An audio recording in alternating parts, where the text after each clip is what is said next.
Stand by to launch FanStream Sports. 3, 2, 1. Let's start. Hello, sports fans. Welcome to FanStream Sports. Nothing but pure sports. This is the JP Show. JP, it is so good to hear you back on the air. Stand by. Now, here's JP.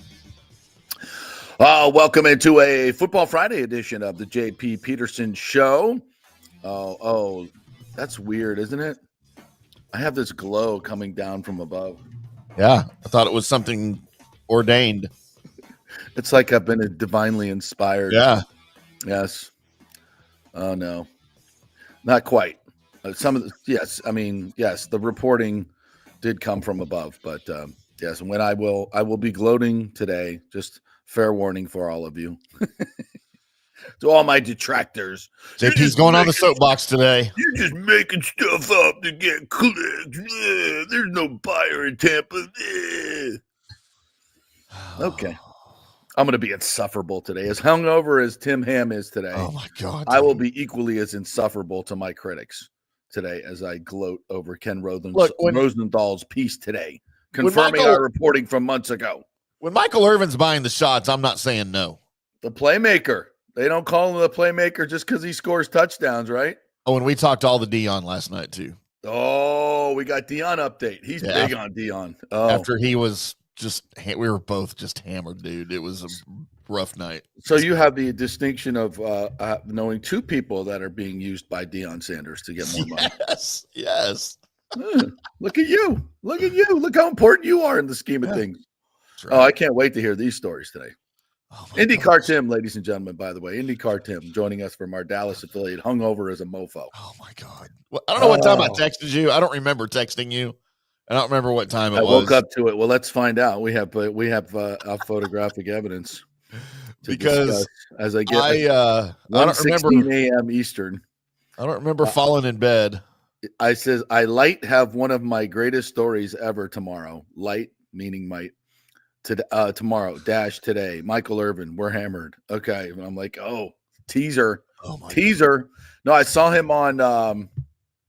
Whose show was he on? Was it Colin Cowherd's? I think I was watching the other day, and he was all hype on Deion going to Dallas. I mean, listen, as Colin often says, we're in the interesting business. Yeah. What's more interesting than Deion Sanders being the Cowboys head coach and Jerry Jones being the owner still? I mean, what's more interesting than that? Are you kidding me? Let's go. I'm all in. So speaking of Deion, did you see Travis Hunter's rant? Yes. When he was told on the podcast that Carson Beck was getting $10 million from Miami over the next few years, I think $4 million up front. He went bananas. Where's my $10 million? Where's my $10 million? He wants 100. He wants $100 million. I'm going back to college to get $100 million. I'm like, not a bad idea. Not a bad idea. More than you're going to make in the pros for the next few years. But by the way, fly in the ointment. We're just all over the board here before we get into the race stuff. The Department of Education, the soon-to-be abolished Department of Education, has weighed in on NIL and says, citing Title IX, female athletes need to get as much money as the male athletes in NIL. Gosh. Good luck with that. And I'm not laughing at that because women don't deserve as much money or more. In some cases, they do. Absolutely. But NIL is a function of the market. And you will be paid commensurate to what you can deliver to the people that are paying the money. So if you're thinking that the fourth sculler on the men's or women's rowing team, are they scullers, is going to make as much money as Travis Hunter, you're wrong. That's not going to happen. No. So go get the Department of Education. What are you good for? On the way out, all these stupid things that Biden is doing and his cronies are doing. It's just, January 20th can't get here soon enough. Good God. But anyway, we digress. So we are going, Tito's going to join us today, right? Our Ohio State expert is going to join us in the second half. But other than that, it's me and Tim talking Rays, Bucs, Liam Coen, bolts last night. So anything you guys want to bring to the table, just bringing it to the comments. You can do that on YouTube and on Facebook at JP Peterson, and also the JP Peterson Show Fan Stream Sports YouTube. Watch it, comment, and we will get to your comments. So the breaking news this morning, Ken Rosenthal has penned an article for The Athletic. Now, as my good friend and old colleague Joe Henderson, longtime columnist at the Tampa Tribune, pointed out on Facebook, the significance of Ken Rosenthal writing this piece on Stu Sternberg cannot be overstated. Cannot be overstated. By the way, let me get this out of the way. So Ken Rosenthal from The Athletic penned a piece basically detailing what we have been reporting for months now, that there are suitors in Tampa, there are owners in Tampa, prospective owners in Tampa that are working with Major League Baseball or Major League Baseball is aware of. They are confirming once again, and I've had further confirmation this morning from sources close to all these negotiations, that negotiations are continuing to buy the team and build a stadium in Tampa. I think everyone realizes that the St. Pete deal is dead, as I told you it was many, many months ago, that it would never be built. But Ken Rosenthal now has sources inside the Rays, confidential sources, that are confirming what we have been reporting for quite some time. So that's the overview, and I'll read the story for you because it's behind a paywall. Many of you can't read it, so we'll read the important parts of it for you coming up. But the significance of it is that Ken Rosenthal is the handpicked baseball reporter. Obviously, his credibility is beyond reproach, and he gets most of his marching orders from the commissioner's office. And not marching orders is probably a pejorative term I should not use here. When Major League Baseball wants a story out, they go to Ken Rosenthal. Okay, and so this comes directly from the commissioner. It is a shot across the bow of Stu Sternberg, making it public, which tells me Stu is not playing nice with the commissioner and not playing nice with MLB. And he has never played nice with anybody. He just wants what he wants, and he tries to force it. Will force it through legalities. I'm sure he is planning on taking St. Pete to court, dragging them through the mud till he finally gets control of that prospective acreage. So now I think Major League Baseball is done being embarrassed by Stu Sternberg and is starting to play hardball. Sports cliche used by news person, starting to play hardball with Stu. And this is the shot over the bow saying, listen, we wanted to keep it private. We wanted you to get your business done in private and sell the team. But now you want to try to rake these guys over the coals and try to sell this team for 3 times what it's worth or whatever it is the hell you're trying to do. We're not doing that. And if you don't think it could get uglier, it can get uglier. So I think this is a very public shot across the bow to Stu Sternberg to let everybody know in St. Pete and Tampa and everything what we have been reporting for quite some time. There are buyers in Tampa that are interested in building in Tampa, not interested in building in St. Pete. This deal is dead. It's not going anywhere. So let's get into first of all, your response, Tim Ham, to what none of this is surprising, right? None of this is surprising, especially to listeners of the JP Peterson Show and elsewhere. You called all of it, and if you're a Tampa Bay Bucs fan, you can only hope that this is all true and accurate, and that it's happening and it's happening soon, because that is in the best interest of the Rays baseball club, of everybody that cheers for the Rays, and for everyone in the area. Yeah. So, and again, what I'm about to read should not be news to any of you guys, but I think to many people who don't follow this show or are my critics that say I make stuff up, this confirms everything we've been reporting, by the way. So you should figure that out, that I do know the people that are involved in this. I've spoken with them often, and I know what I'm talking about. So here's the opening salvo from Ken Rosenthal.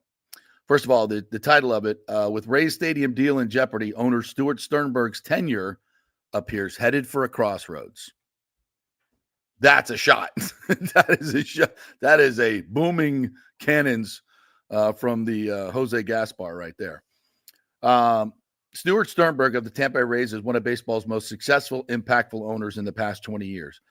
But if Sternberg cannot salvage the Rays Stadium deal in St. Petersburg, and he can't, then he should sell the club to a group that would stand a greater chance of getting a park built in Tampa, where the team would be better positioned to thrive.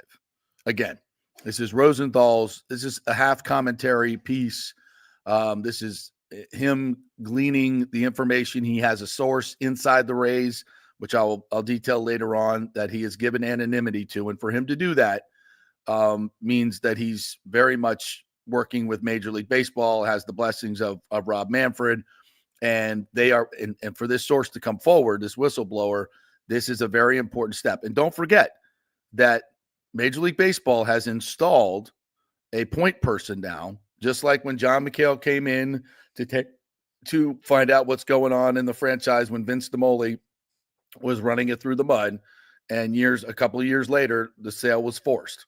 Okay, so that person is now in place ostensibly to oversee the rebuilding of the Trop, which is not going to happen, by the way. So there are things working here, and Major League Baseball is now in the mud here, and they have.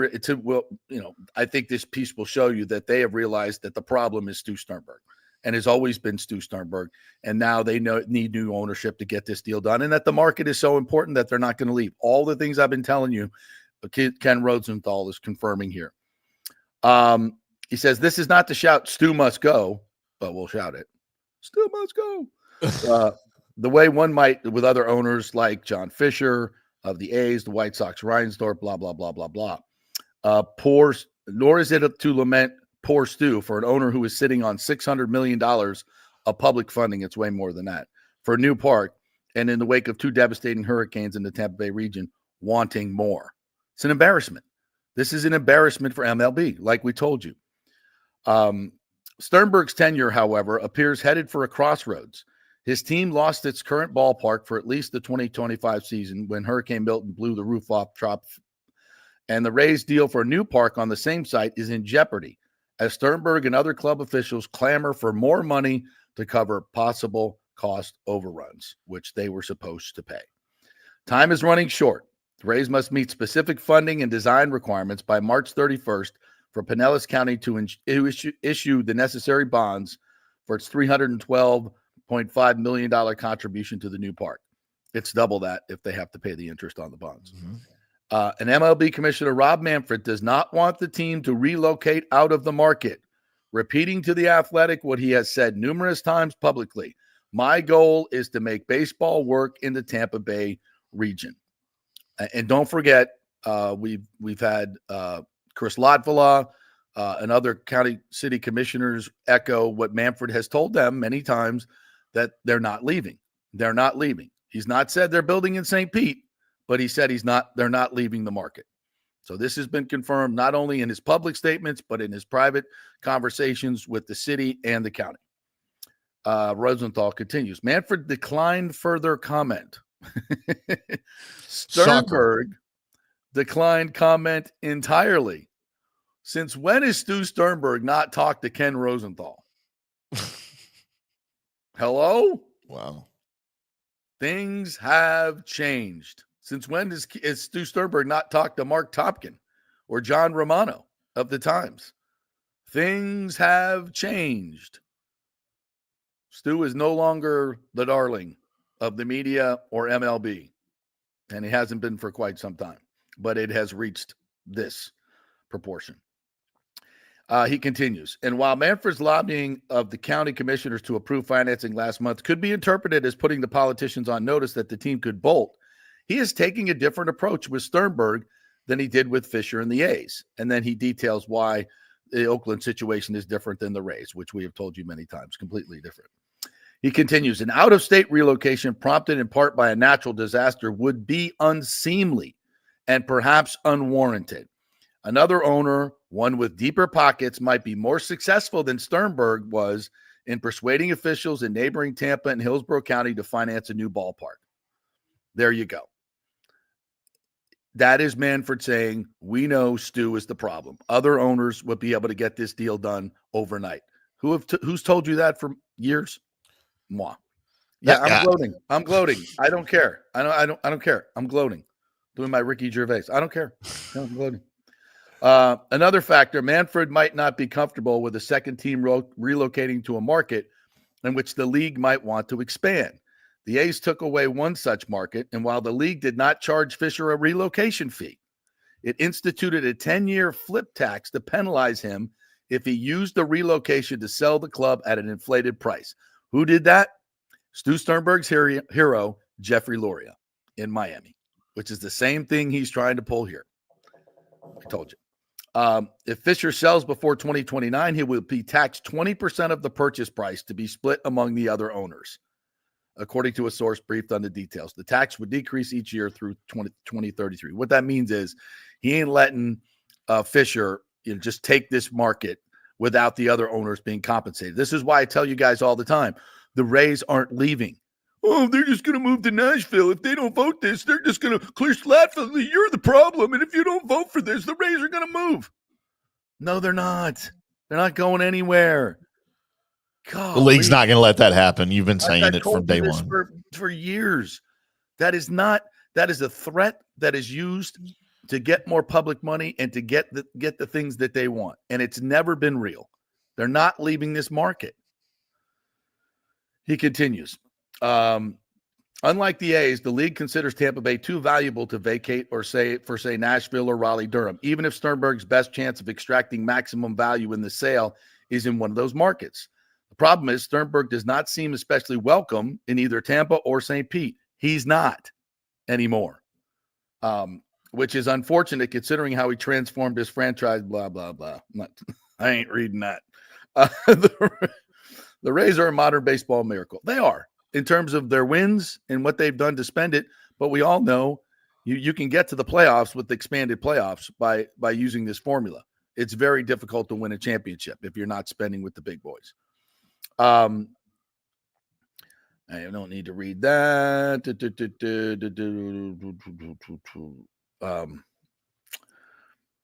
This is all stuff that you already know about the delay and the supposed increase in the cost of it. He continues, other officials also went public with their distaste for Sternberg, damaging the team's reputation as it tries to do business in the community and further souring the relationship between the two sides, according to a Rays official who was granted anonymity for his candor. Let me read that again. Other officials also went public with the distaste for Sternberg. This means the city and the county, all the county commissioners and all the things that were said over those 2 days after the nasty letter after the hurricanes, when the county dared to delay a vote on your precious upfront funding by 28 days. They dared to do that after 2 hurricanes, trying to figure out if they're going to pay it in a lump sum or issue bonds or figure out how they're going to also get the money to renourish the beaches. How dare you, sir, delay my baseball stadium and my funding with your silly hurricane damage? How dare you? What an embarrassment for Major League Baseball that letter was. Just disgusting. And this is when I think Manfred really got pissed. To be honest, this is when I know Manfred really got pissed after that stupid letter. Jiminy Christmas. So let me read it again. Other officials also went public with their distaste for Sternberg, damaging the team's reputation as it tries to do business in the community and further souring the relationship between the two sides. According to a Rays official who was granted anonymity for his candor, in quotes, in parentheses, the inability of the Rays to play at Tropicana Field this season automatically extended the team's lease by 1 year through 2028. So when you hear this part down in the story where he says, I'm talking to a Rays insider inside the organization that is telling you all these things, I think I know who it is, but I can't say because I don't know for sure. And I don't want to say if I don't know for sure, but I think I know who it is. And it's a high-ranking person that may be tired of carrying the water for Stu Sternberg. That's all I'll say. Tampa officials are also said to be lukewarm towards Sternberg, and it'd probably be better to position yourself with Major League Baseball now instead of with Sternberg. If you're an astute politician reading the room, if you want any future, if you'd like to continue in a role of high-paying jobs, might be time to switch set allegiance to the people that are going to be in control later on. Just saying. Smart people make lots of money. Very smart. But very also malleable in their loyalty. if I may be so bold. Tampa officials are also said to be lukewarm towards Sternberg. You think? That's a polite way to put that, by the way. Lukewarm. Yeah. I would say more towards the scorching surface of the sun hot. Rosenthal is a friendly writer. He's much more friendly than I. But to be completely accurate, it would be more surface of the sun than lukewarm. Yeah. Okay. Just so we're clear here. An effort in 2017 to build a park in Tampa's Ybor City never came to fruition because Stu took his ball and went home. Not because there wasn't money and not because there wasn't public support. That is a false narrative promulgated by other institutions. Nor did Sternberg's proposal to split the Rays home games between Tampa and Montreal, an idea the league quashed in 2022 and amounted to another failed attempt, even if the decision was beyond Sternberg's control. Tampa officials don't want to deal with Stu Sternberg. He continues. So if Sternberg can't complete a ballpark deal in either city and the league doesn't want to lose the market, the logical solution is for him to sell to interest in Tampa who could get the Ybor City Park built once and for all. Potential buyers in Tampa exist, according to sources who are briefed on the matter, but would not reveal the identities of the likely bidders. Sternberg periodically has engaged in sale conversations. The question is whether he could get his price. So, for all you people out there, and you know who you are and what stations you work for, he's just making stuff up. He's not credible. No, I have the inside information, and you don't. So let me read that again. So if Sternberg can't complete a ballpark deal in either city, and remember, this is the commissioner's blessing on this article. The league doesn't want to lose the market. The logical solution is for him to sell to interest in Tampa who could get the Ybor City Park built once and for all. Potential buyers in Tampa exist, according to sources who are briefed on the matter, but would not reveal the identity of the likely bidders. Sternberg, think about that. Think about that statement right there and what we've been telling you, okay? Tampa doesn't want to deal with you. St. Pete doesn't want to deal with you. They all know now that what the partners have known for a long time, Stu's partners, and why they sued him. He cannot be trusted. His fiduciary responsibilities that he's supposed to uphold, he seeks to go around and screw you out of the money. And that's what he's always been about. It always has been about Stu and how much money he can make. Not about doing a deal in 2017, 2018 in Tampa that was very affordable and would have made him billions of dollars more. No, because he wanted everybody to pay for everything. He didn't want to pay for anything. And he took his ball and he went home. There was corporate support. Listen, Hillsborough's initial offering, was it as buttoned up as it needed to be? No. Could it have been worked on together? And like most times when stadiums are built, like in Texas there and everywhere else, if you have a willing owner and a willing public officials, which they did, you can find ways to figure it out. But Stu didn't want any of that because he knew he was going to have to pay a significant portion and didn't want to. So he just, and I said, why would I do this when I'm making $100 million plus profit at Tropicana Field every year? I just have a low payroll, low expenses. I don't pay anything for it. And I could just keep making money here until I force their hand at the end of the lease. I'm in control. Why not just keep printing money? And that's what he did. Why not? Well, maybe because the people in Tampa want to move forward with the stadium. And maybe the people in St. Petersburg deserve to redevelop that crucial property and have all the jobs, better paying jobs, more long-standing jobs than the ones that are part of this stadium deal. And folks, had they done that deal in 2017, that park would be built. We'd have no Hurricane Milton issues. You'd be able to sign Roki Sasaki. You want to blame that on the hurricane? How about you go get your stadium done 5 years ago, and then maybe you wouldn't have had that issue.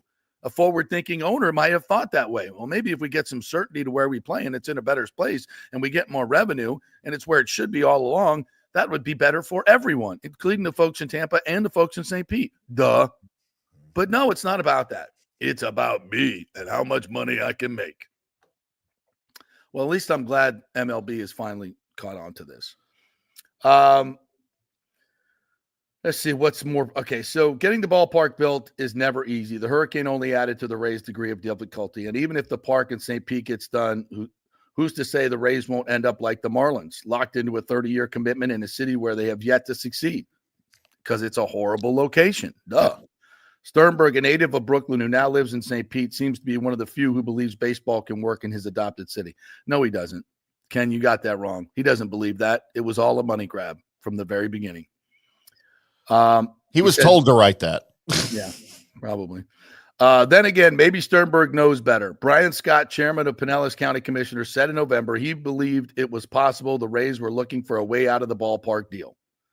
It would be the most cynical of plays, but considering all the Rays are up against, the financial damage caused by the hurricane, the potential increase in the cost of the new park, the loss of rare positive momentum, it would be understandable if Sternberg was having second thoughts. I don't post it that way. I understand what Rosenthal is saying here, but to me, I'm way more cynical than that because I've dealt with it for so long, and I still think he probably sees Sternberg as a sympathetic figure. Clearly, by writing that, he does. I just don't see it that way. He said, if somehow the Rays can bridge the funding gap through corporate support, government support, whatever it takes, perhaps this whole thing could still work. If not, then Sternberg should get out and sell to an ownership group willing to make a greater investment and negotiate a ballpark deal in Tampa. It might be the best outcome for all. It's Ken Rosenthal writing this at the end of the piece. I'll say it again. If not, then Sternberg should get out and sell to an ownership group willing to make a greater investment and negotiate a ballpark deal in Tampa. It might be the best outcome for all. You know, it's, do I like to be right? Yeah, I like to be right. Am I gloating? Absolutely, 100%. But to me, why I'm so excited is because what has happened over the last few months in the county and the city and has laid bare to all is the way Stu Sternberg operates. And he has never, as Chris Lopoulos said, and the city commission said as well, that they don't believe that Stu Sternberg has the best interest of Tampa Bay in mind. And I've said this for a long, long time. If he did, these deals would have been done long ago. There would have been a new park in Tampa. And that was the time. And I remember saying it on this show. I said, Stu, you know, why don't you just embrace the county? Because this was right when it went bad. I said, Stu, here's an opportunity. The deal is not perfect. Work it out. Work it out. Figure it out. Get down in the mud. And yes, you're going to have to pay some money. But MLB will give you $150 million in loans. You know, the state, if you do this the right way, the state will help with funds. The city at that point had not come in, but could have been used. I was told that by city officials. There was money at that time for the city to put in, but Stu would not work with them. And this has always been the problem. He doesn't want to work with anybody. He just wants everything his way. When he trades for players, when he does anything, it's always his way or the highway. He's going to win big or it's not going to happen. And that's not the way you endear yourself to public officials, to a community. And this is why Stu Sternberg has never had the community wrap his arms around him and get this stadium deal done, because he doesn't act like Jeffrey Vinnick. He doesn't work together. He's not a consensus builder. He doesn't do what the Glazers do and meet you halfway or put even more money into the renovation of the stadium like they did at Raymond James. And work actively in the community and live here and be a part of the community. You know, he may have recently lived here, but is anybody wrapping their arms around Stu Sternberg? No, it's because of the way he's been dealing. And now everybody knows it. Everybody knows it. The city of St. Pete is like, man, what have we done? What have we done? The county certainly knows it. We can go back and revisit all their comments about him personally, and they're all spot on. And I never wanted to make this personal, but when you when you behave in this way, I don't have anything personal against Stu Sternberg. I have the way he has run this team, the decisions that he has made, and how it has put the city of Tampa and St. Pete in a holding pattern since 2017. We've been kissing his ass trying to get this deal done. And finally, Major League Baseball has come to the conclusion, this guy's the problem. It's not Hillsborough County. It's not Rick Baker. It's not Rick Kreisman. It's not Jane Castor. It's not the city of St. Pete. It's not this mayor. It's not that county commissioner. Everybody else that the Rays always want to blame. And the people that spout their false narratives want to blame everybody else. Oh, Chris Latfully, you're the problem. If you don't vote for this, they're leaving. Lie. The dude got death threats. It's ridiculous. And the time has come. Major League Baseball, thank you. Ken Rosenthal, thank you. Because it's not just some, dumb guy on his podcast saying all these things. Now it has come from on high. Ken effing Rosenthal, the Major League Baseball commissioner, who have sources within the Rays organization that are telling you he can't work with anybody. Nobody wants to work with him. His demands are ridiculous. He never does what he says he's going to do. We'll pay for the cost overruns. Oh, whoops, we're not going to pay for the cost overruns. And we don't have to prove to you that there's $200 million in cost overruns. You just have to take our word for it. Because we deserve the benefit of the doubt because we've been so truthful through this whole process. Ha, ha, ha. Nobody's buying that anymore. Even the people in the media that have carried the water for Stu Sternberg for so long have finally come to the realization, I was wrong. I repeated all these lies. I put them out there as false narratives, and I was wrong. He's the problem. The way he runs this team is the problem. And finally, thank you, Ken Rosenthal. Thank you, Commissioner Manfred.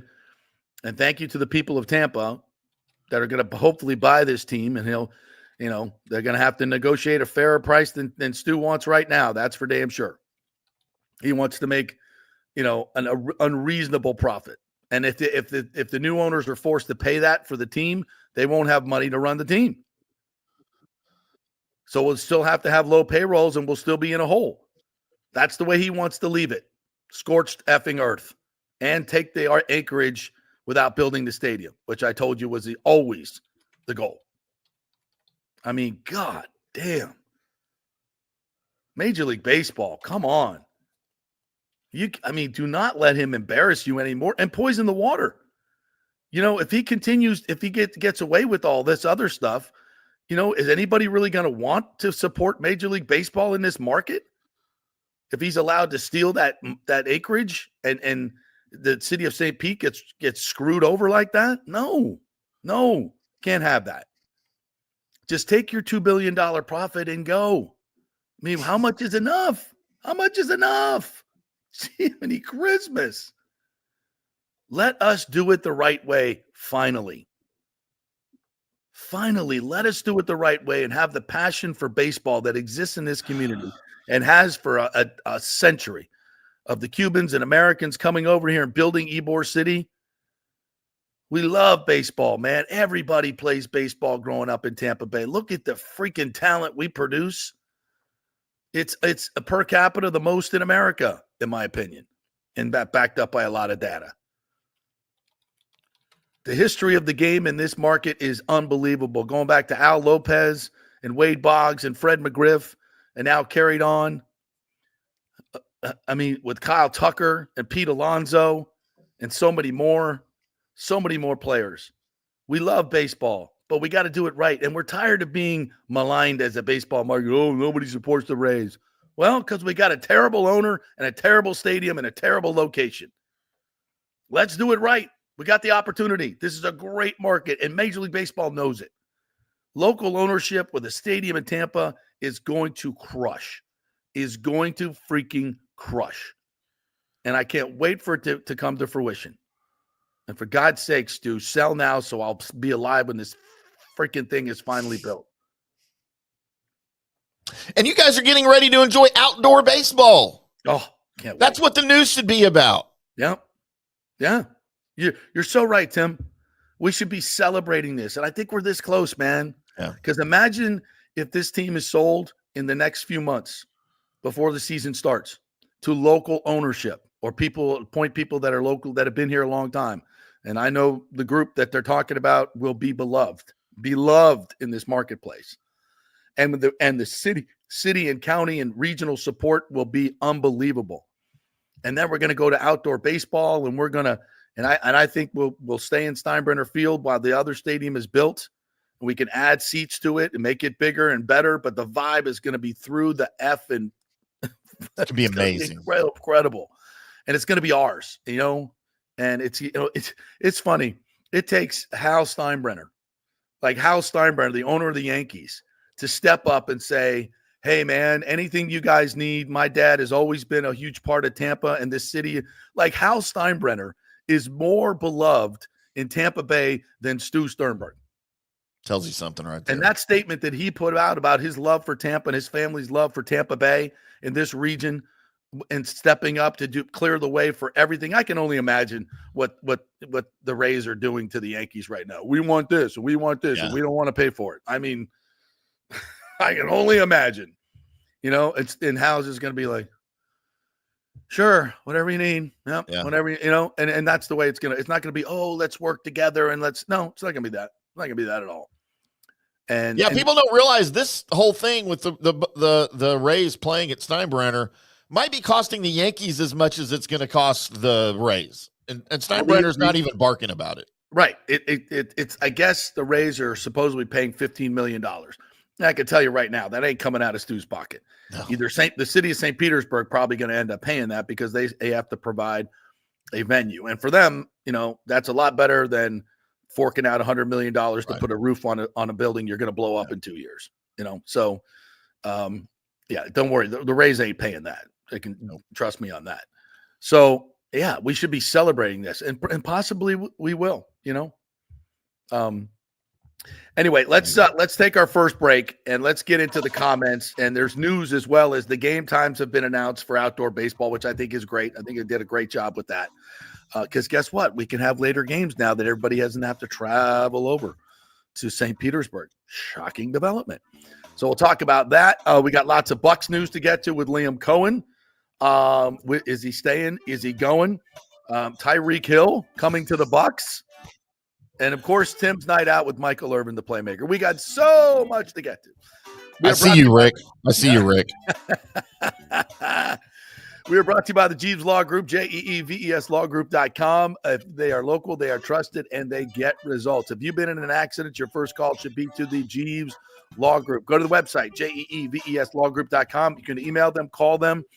Scott Cheese is a phenomenal attorney, has been awarded every award you need to get awarded for his performance for his clients, and he could be in your corner. JeevesLawGroup.com. Back in 3. Ciao, Paolo Tini here, owner of Caffè Paradiso, voted number 3 People's Choice Award on Open Table. I want to thank all our loyal family of customers that have been enjoying our great traditional Italian dishes we make from scratch every day. It's a great family story we're proud of. Our family moved from Rimini, Italy in 1984. My dad, Caesar, started Donatello, and that's where I got the start in the restaurant business. I started Caffè Paradiso on South McDill in 1995, and we've been there ever since. From our traditional ossobuco, a veal slow roast for 4 hours, to our daily fresh catch, the Gruppo Paradiso, with a piccata sauce and lobster claw meat, homemade pasta like lasagna, farfalle salchicha, which is a bow tie pasta homemade with fresh sausage. Hold on a minute, JP's favorite. I love it. So come and have a glass of wine with me on South McDill. Get a reservation on Open Table and see all our 5-star reviews. Ciao, see you soon at Paradiso. So many of our Tampa Bay neighbors are finding out the hard way from Hurricane Helene that homeowners insurance does not cover flood damage. You must have flood insurance. It's a separate policy. Immediately call Italiano Insurance at 813-877-7799, and they will shop around to find the best policy before rates go up. Lock it in. Over 60% are underinsured in Florida. or you're not getting your discounts that you're entitled to. So do an insurance checkup at Italiano, and they could save you thousands of dollars. Italiano will make sure you're with a highly rated insurer, so there are no surprises in your time of need. Our hearts go out to all our neighbors devastated by Helene. These are the times we're proud to protect all the pieces of your life. Italiano Insurance, 813-877-7799. Old Hurricane Helene put a hurting on Tampa Bay, and for many of you, the rebuild will be a long process. You must beware of unscrupulous contractors offering up quick fixes for incredible prices. It's a scam. So go with long-standing reputable companies like Third Generation Plumbing and AC. My friend John Rodriguez has been serving Tampa Bay since 1995 with hundreds of 5-star reviews. If you need a new AC system or any home repairs from Helene, they will work with insurance companies to get you taken care of quickly, expertly installed, of course, and a 1-year maintenance plan and 10-year warranty included on all AC units. 0% financing for 60 months. Contact them at thirdgenerationplumbing.com or 813-961-8024. That's 813-961-8024, thirdgenerationplumbing.com. Let's go! Right now, back to the show on FanStream Sports. All right, welcome back to the JP Peterson Show, brought to you by Bay Area Modern Medical Center and Chris Lugo, PA. His concierge medicine services are now up for your enjoyment. You can sign up and have a primary care physician that is in your corner and constantly advocating for you, and not the insurance company telling you what you can and you cannot have. Have someone behind you that knows what they're talking about, knows you personally, knows your blood work, knows your metabolism, knows everything about you, and can advocate for you. And that's Chris Lugo. So sign up for his concierge medicine service. It's more affordable than you think. Just go to Bay Area Modern Medical Center, BAMMC.com, and you can schedule a free appointment with him, and he can tell you all about it, give you the pricing and what you get. 24/7 access to a doctor that will take care of your every need and be there for you. And that's immeasurable, because your health is paramount, right? Without that, you got nothing. Doesn't matter how rich you are. Without your health, you got nothing. So have an advocate in your corner. Bay Area Modern Medical Center, BAMMC.com. I got a quote from Chris Latvala, commissioner at Pinellas County. You all know Chris. He's been on the show. He just read the article, which he was quoted in, by the way. He said, on the field, Stu Sternberg's accomplishments are unquestioned. He brought Tampa Bay our first bit of success by bringing in some of the greatest minds our national pastime has ever seen. Joe Madden's team in 2008 will always be remembered. Ooh, ain't that the truth? During a pandemic, Brett Phillips and Randy Rosarena brought us pennant and memories we will never forget. Unfortunately, off the field, Stu Sternberg ownership is a different story. His penny pinching and inability to get a stadium deal finished is nauseating. The Rays now have the deal Stu wanted and the Rays signed in July. If he is unable to fulfill his obligations, there is only one thing left for him to do: sell to someone who can. That's from Chris Latvala.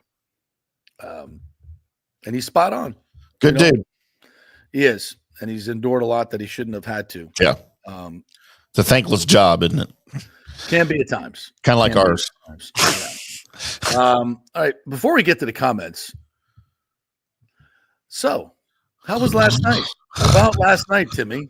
How'd you run into the playmaker? So I got a call actually while we were doing yesterday morning's show. I was trying to make lunch plans for after the show with a lovely lady, and that fell through. So I get a call from one of my editors over at Athlon Sports over at the Star, who covers and handles all my Cowboys assignments. He said, "Hey, we're just having a little meeting of the minds over here at the Star. It's at I forgot the name of the bar. So for those that don't know, the Star is, of course, the Cowboys headquarters right here in Frisco, and it's also a huge entertainment district. High-end bars, high-end restaurants. Very. Yeah, I went there when I was in town last time. Cool place. Loved it. Yeah. Very hoity-toity atmosphere, and I'm like, all right, usually my editor, he's paying for drinks anyway, so I didn't really care. So you put your best T-shirt on. I wore exactly what I had on, and I've got my joggers on at the studio, right? I'm not dressed up or anything. My little sweatpants. So anyway, I roll in there. It's not that big of a deal. I roll in there. I was about 15 minutes late because it takes you that long to park. When you're trying to find somewhere to park over there, it's freaking ridiculous. I hate hanging out down there. But so I walk in and there's Mike and there's Richie, a couple of the guys that I write with, and I was like, and they got like 2 shots in front of them, and they're not huge drinkers. I'm not really either when I go out anymore. I can't do that. And Mike said, "Oh, we got one more coming." And I'm like, "Oh, okay, cool." I didn't even ask. I don't care. Like, what are we talking about? And he's like, "I just thought it'd be good for us to get out. We hadn't seen each other in a while and have some drinks." I'm like, "Okay, cool." About that time I hear, and this is a huge, huge place.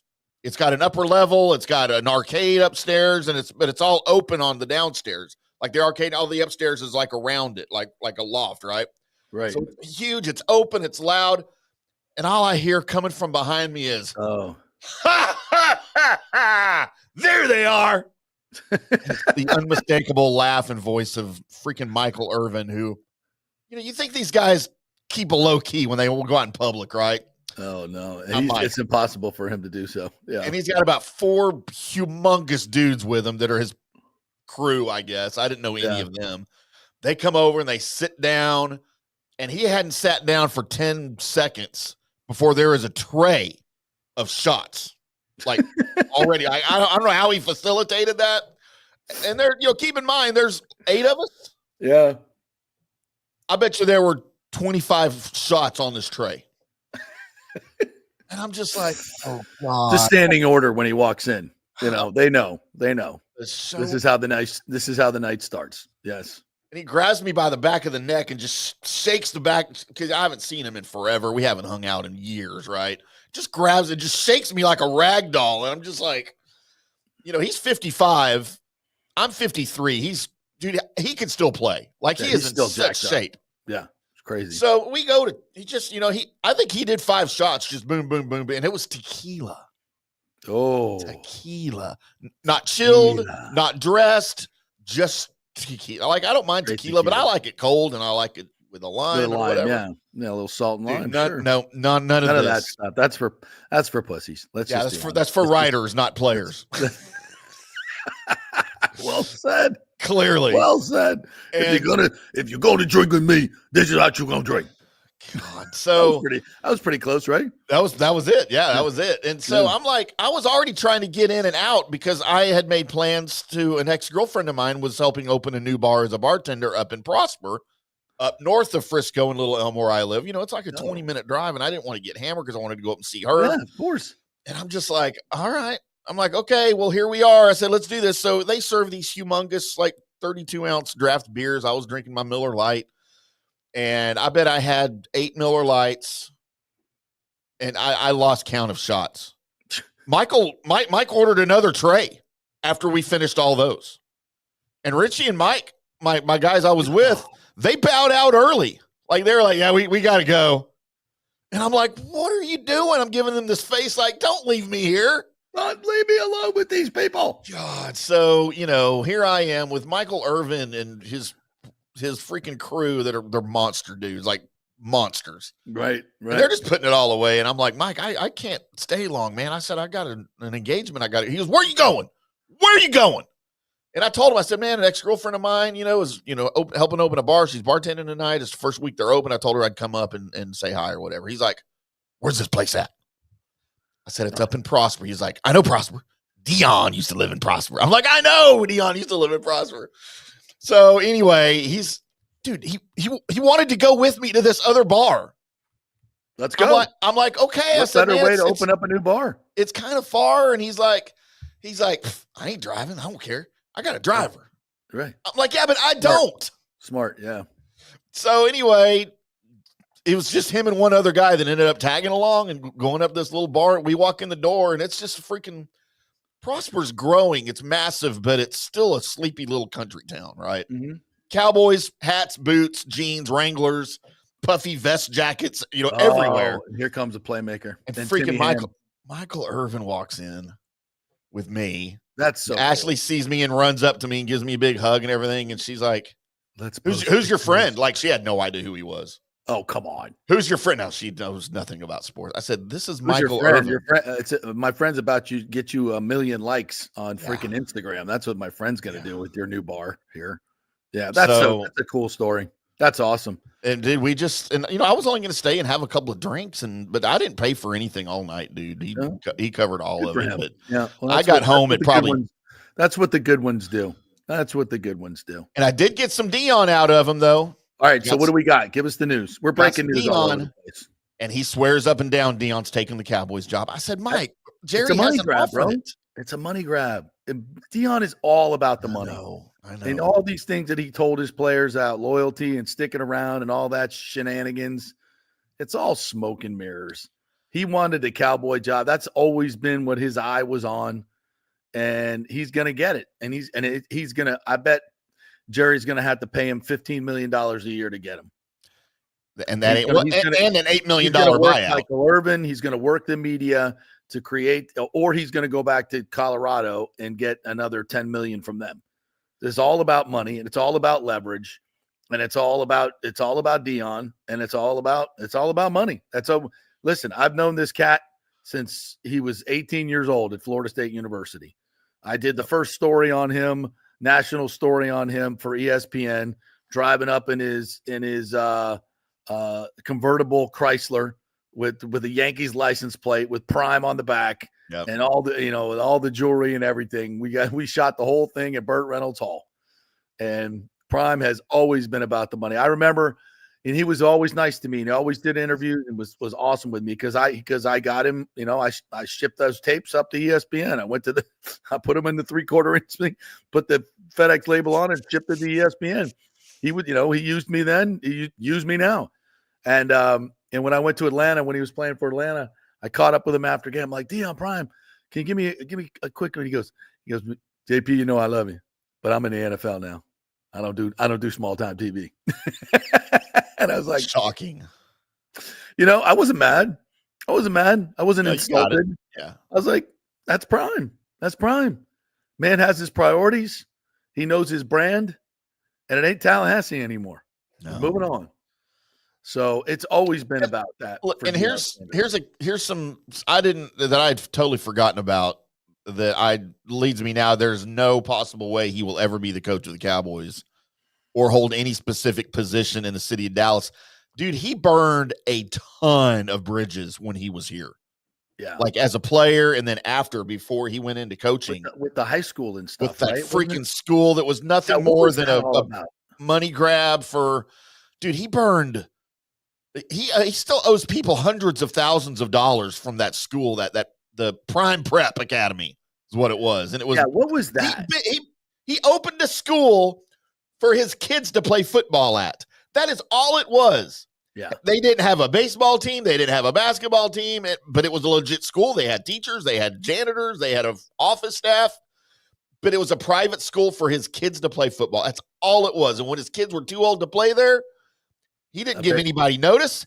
He bolted the doors and he stopped paying paychecks and he stopped paying the mortgage or the lease on the building and still owes all of these people. They just show up at work one day and the doors are locked. No notice, no warning, no nothing. Now all these people are out of jobs. And how much federal money did he get for that? Oh, all of it. Yeah. State and federal money. He would walk $1,000 tabs at bars thinking that everybody owes me. They're just going to cover it.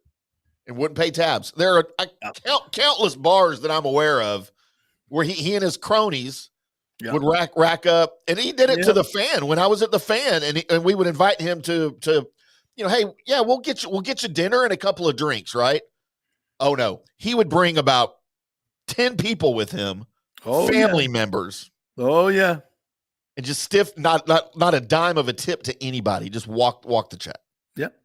Yep, and just like. There was a player like that in Tampa Bay for many years, close to Deion. Yep. Yeah. And just walk right out. Just walk right out. No tip, no nothing. No nothing. Because, it's so that being what it is, how does that work in Dallas, him coming back? I don't think he ever will. Are the Cowboys clamoring, or Cowboys fans clamoring for Deion? No one is clamoring for Deion to be the head coach, but I think that if it happened, everybody would be on board just because of the story. Like everybody here in Dallas, obviously, everybody in the world knows Jerry Jones, right? And his strong will and, his motivation to run the team. And he likes shiny stuff. He likes notoriety. He likes press. Nobody's going to bring more of that than Deion. I think Deion would be more of a curiosity here than anything else. I don't think he would be. I don't think he would be a good NFL coach. No, I don't think. I don't even know if he's a good college coach. Nobody knows if he's a good college coach yet. Like I don't know. I don't know if he's good. I think he's good at acquiring talent.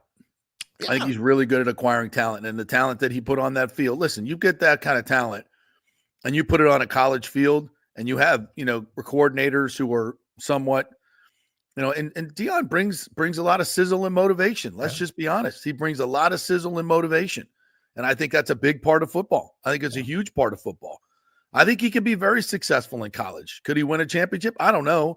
But I think his floor every year is going to be 8-9 wins every year. If he stays in the, in the Big 10 or Big 12, he's going to consistently recruit and get great players with NIL. He'll bring in money.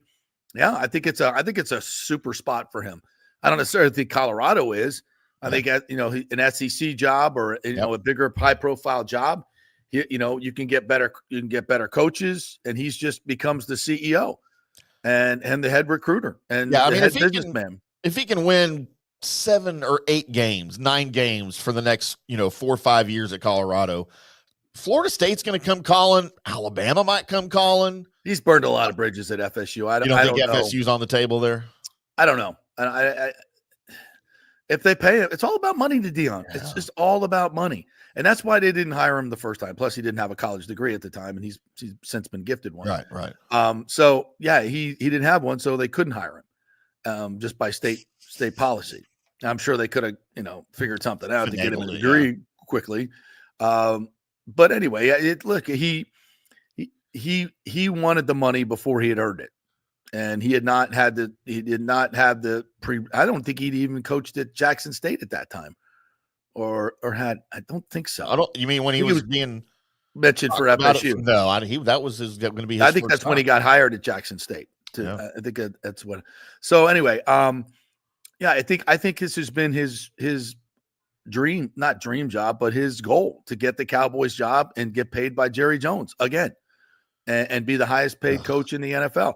And I think all those advantages that I just said in college, he doesn't have any of those advantages in pro. And he's not going to have his kids either. It's a salary cap. You don't have your kids. You don't have, you're recruiting. Listen, I think there's a lot of guys that would like to play for Deion. I think there's a lot of guys that don't want any part of it. I don't think, and by the way, yes, free agency is recruiting. Yes, there is no question about it, but you still have a salary cap. So you can recruit all you want, but it's a level playing field of talent for the most part. He's not going to have that advantage in the NFL. So, and it's a huge advantage. And that's the big advantage he has in college, because he'll get more NIL money and he has the charisma. And he's a great motivator. I think that plays in his favor in the NFL. But even that, I think a lot of his motivation is kind of rah-rah, high school, college stuff. I think professional players would see through his inauthenticity, if I could say that. Yeah. His lack of authenticity. And I think it would be a problem. There's nothing genuine about Deion Sanders. Yeah. Exactly. Nothing. It's a show. It's a show, and it's for money. And I applaud him. He works it. He works it. He works every angle. And he loves that money. But if you think for 1 second that he cares about anything else, I would say maybe a little, as a means to an end. He has to care about some kids and appear to really, really care about them in order to get more kids, in order to make more money. So it's all the means to the end for Deion. And congratulations. He's a rich man. He's about to get more rich. He works it like nobody's business. I just wonder how long, how sustainable all of this is for him. Like, he's going to have a couple of bad years, and it might cost him a future, That's why, and then he'll go back to TV and they'll pay him handsomely, Good for him. Yeah, good for him. He knows how to work it. But at some point, it does catch up with you at some point, and he'll be so rich by then he won't care. He probably already is. Then he'll have FU money, so it doesn't matter. All right, let's move on to some other things. We got a lot to get to here. First of all, it's 11 o'clock. Let's take another break. Quick break. We're going to come back. Let's get into Tyreek Hill, who posted something yesterday that everybody was like, what? Freaking Tyreek Hill. Yeah, it's interesting, though. What's the future of Chris Godwin in Tampa Bay? That's interesting as well. The update on Liam Coen. Bolts talk. We're going to talk Notre Dame, Ohio State with Tito from 97.1 The Fan in Columbus. Lots more coming your way. We are brought to you by Italiano Insurance. This is a great time to get that insurance checkup, folks. Let them shop all your insurance. Is your homeowner's insurance too high? Yep. Is your flood insurance too high? Yep. Let them shop it around. There are new companies coming in, so let them do all the work. You save all the money. 813-877-7799. It's Italiano Insurance. Back in 3. Hey, JP here for my concierge medical professional, Chris Lugo, PA. You've heard him on the show for a couple of years where he shares invaluable medical, nutritional, and supplement advice. With Chris, it's like having a medical provider as your best friend. What I love about this concierge service is the convenience and support he offers. I can text or call him 24/7 with any questions or concerns, and he'll promptly call in a prescription if needed. No office visits or copays required. It gives me peace of mind knowing I have someone genuinely invested in my health, not just focused on insurance profits. And the best part, the Bay Area Modern Medical Center's personal concierge service is more affordable than you might think.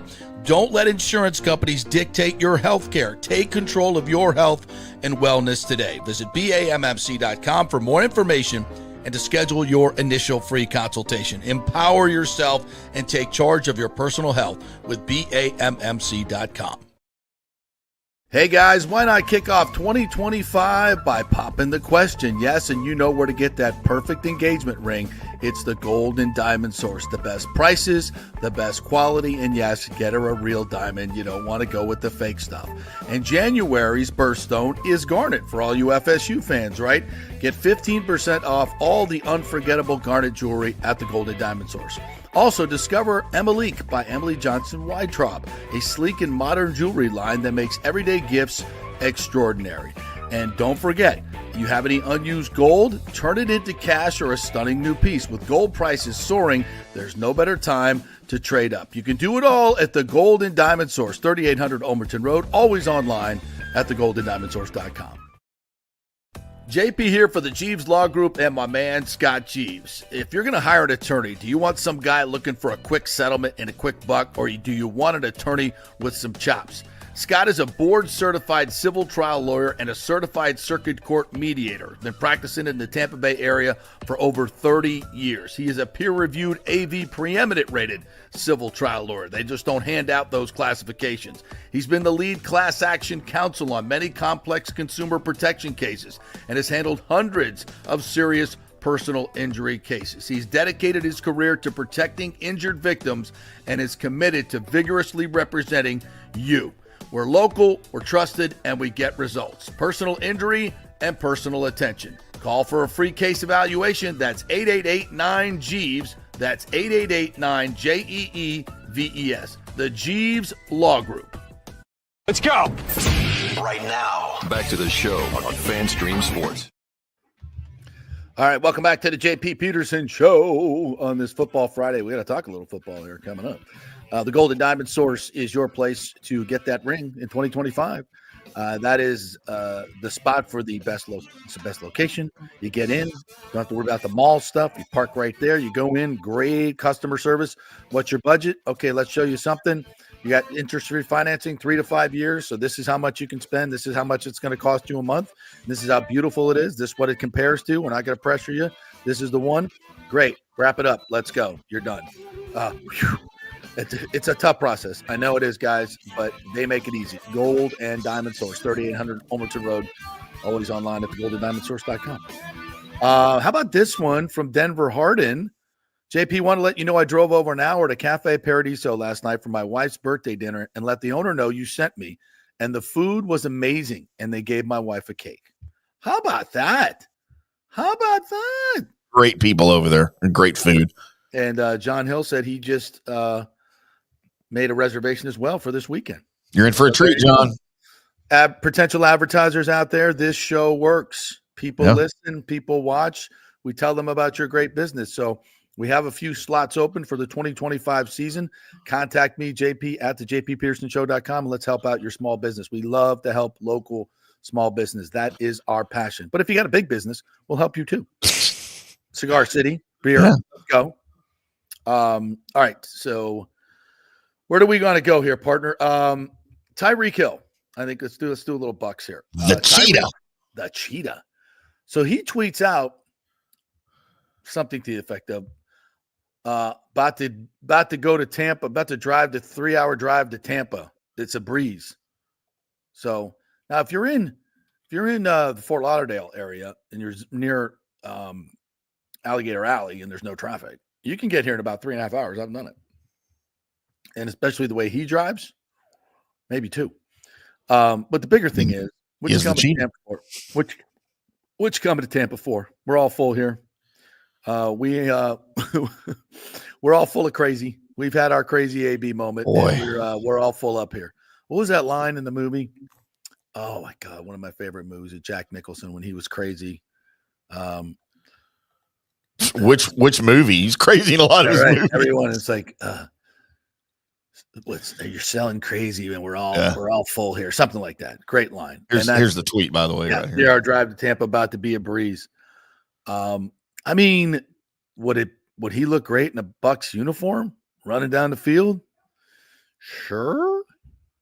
But, the quitting on your team, all that nonsense going on. He's getting older. He's getting hurt. He costs a lot of money, but just explode your salary cap. Now, I don't know how much his salary is now because he's a couple of years into that ridiculous deal. A lot of that might have been up front, so maybe his salary is a little bit more palatable. But this great culture that this team has built, he is anti all that. He is just anti all that. I'll have to look into it a little further, but at first glance, I would much rather bring back Godwin on a franchise tag and go with Godwin, Evans, and McMillan, and and maybe draft another receiver. Yeah. But yeah, I'm not in on that. What do you think? I just don't know how much you need to tinker with the roster. I mean, you definitely need depth at wide receiver. We don't know what's happening with Godwin. I hope he's back. If Tyreek Hill's in play, you're not getting Godwin back. I'd rather have Godwin than Tyreek Hill, to be quite honest with you, if I had my choice. I like the way Jalen McMillan came on towards the end of the season. Mike's going to be Mike. Yeah, he's getting up there in age, but man, he sure ain't showing it. I know he had that little hammy injury, but whatever. I just like go out in the 4th or 5th round and get you another rookie, a young guy that's not going to cost you a lot of money, and let him work with Baker and hopefully Liam Coen. Yes. Speaking of which, you had a tidbit from an ex-Cowboys coach who's supposedly in the know. What have we learned? So 105.3 The Fan here in Dallas, the flagship station of the Dallas Cowboys and Texas Rangers, by the way, had Dave Campo on. Old Coach Campo, head coach of the Cowboys from 2000 to 2002. 3 straight seasons of 5-11 football, JP. Who can forget the Dave Campo era? Oh, my God. Great dude. Horrible. Good coordinator. Good defensive backs coach. He actually was the DB coach much later after he left the Cowboys in Jacksonville, I think, for 1 season, and still does some TV and radio in Jacksonville. Mm-hmm. So they asked him specifically his thoughts on the coaching search and what he feels the top candidates are based on what he's hearing out of the organization. And he named 3 names, and none of them were Liam Coen. Interesting. Robert Saleh, Ben Johnson, Joe Brady. Those were his 3 picks. And yeah, he didn't even mention Liam Coen during the entire conversation. So maybe news for Bucs fans, at least on that front. Yeah, and I texted with our good friend Rick Ballou, and I said, "Have you heard anything?" He said, "Nothing credible yet about the interviews." And their first round of interviews is about 12 different guys. Right. Yeah. And by the way, just a quick aside, I heard Ryan Clark talking about the hiring of Mike Vrabel, and the use of the Rooney Rule in that situation where Kraft interviewed Byron Leftwich. I mean, seriously, come on, seriously. And we've talked about this, and the people that hate the Rooney Rule the most, and Ryan mentioned this, are the black football coaches. It just it's become such a token thing now. It's a token thing, and it's just ridiculous. And I just say, Robert Kraft, do better. Come on, man, do better. And I understand you wanted to hire Vrabel, and you have every right to do so. And he's a great resume. I don't have a problem with the hire, but and part of it's on the NFL as well. Again, it's his well-meaning, rule. It's a well-meaning, it's well-intentioned, but clearly the implementation of it has become a scar on the league. So let's do away with it. And I think it's a great step too. And listen to Todd Bowles. Listen to Marcus Freeman when they're asked these questions. And if they're asked these questions and they tell you your thoughts, don't lecture them about how they should act as a black football coach, especially when you're not. Don't get me started.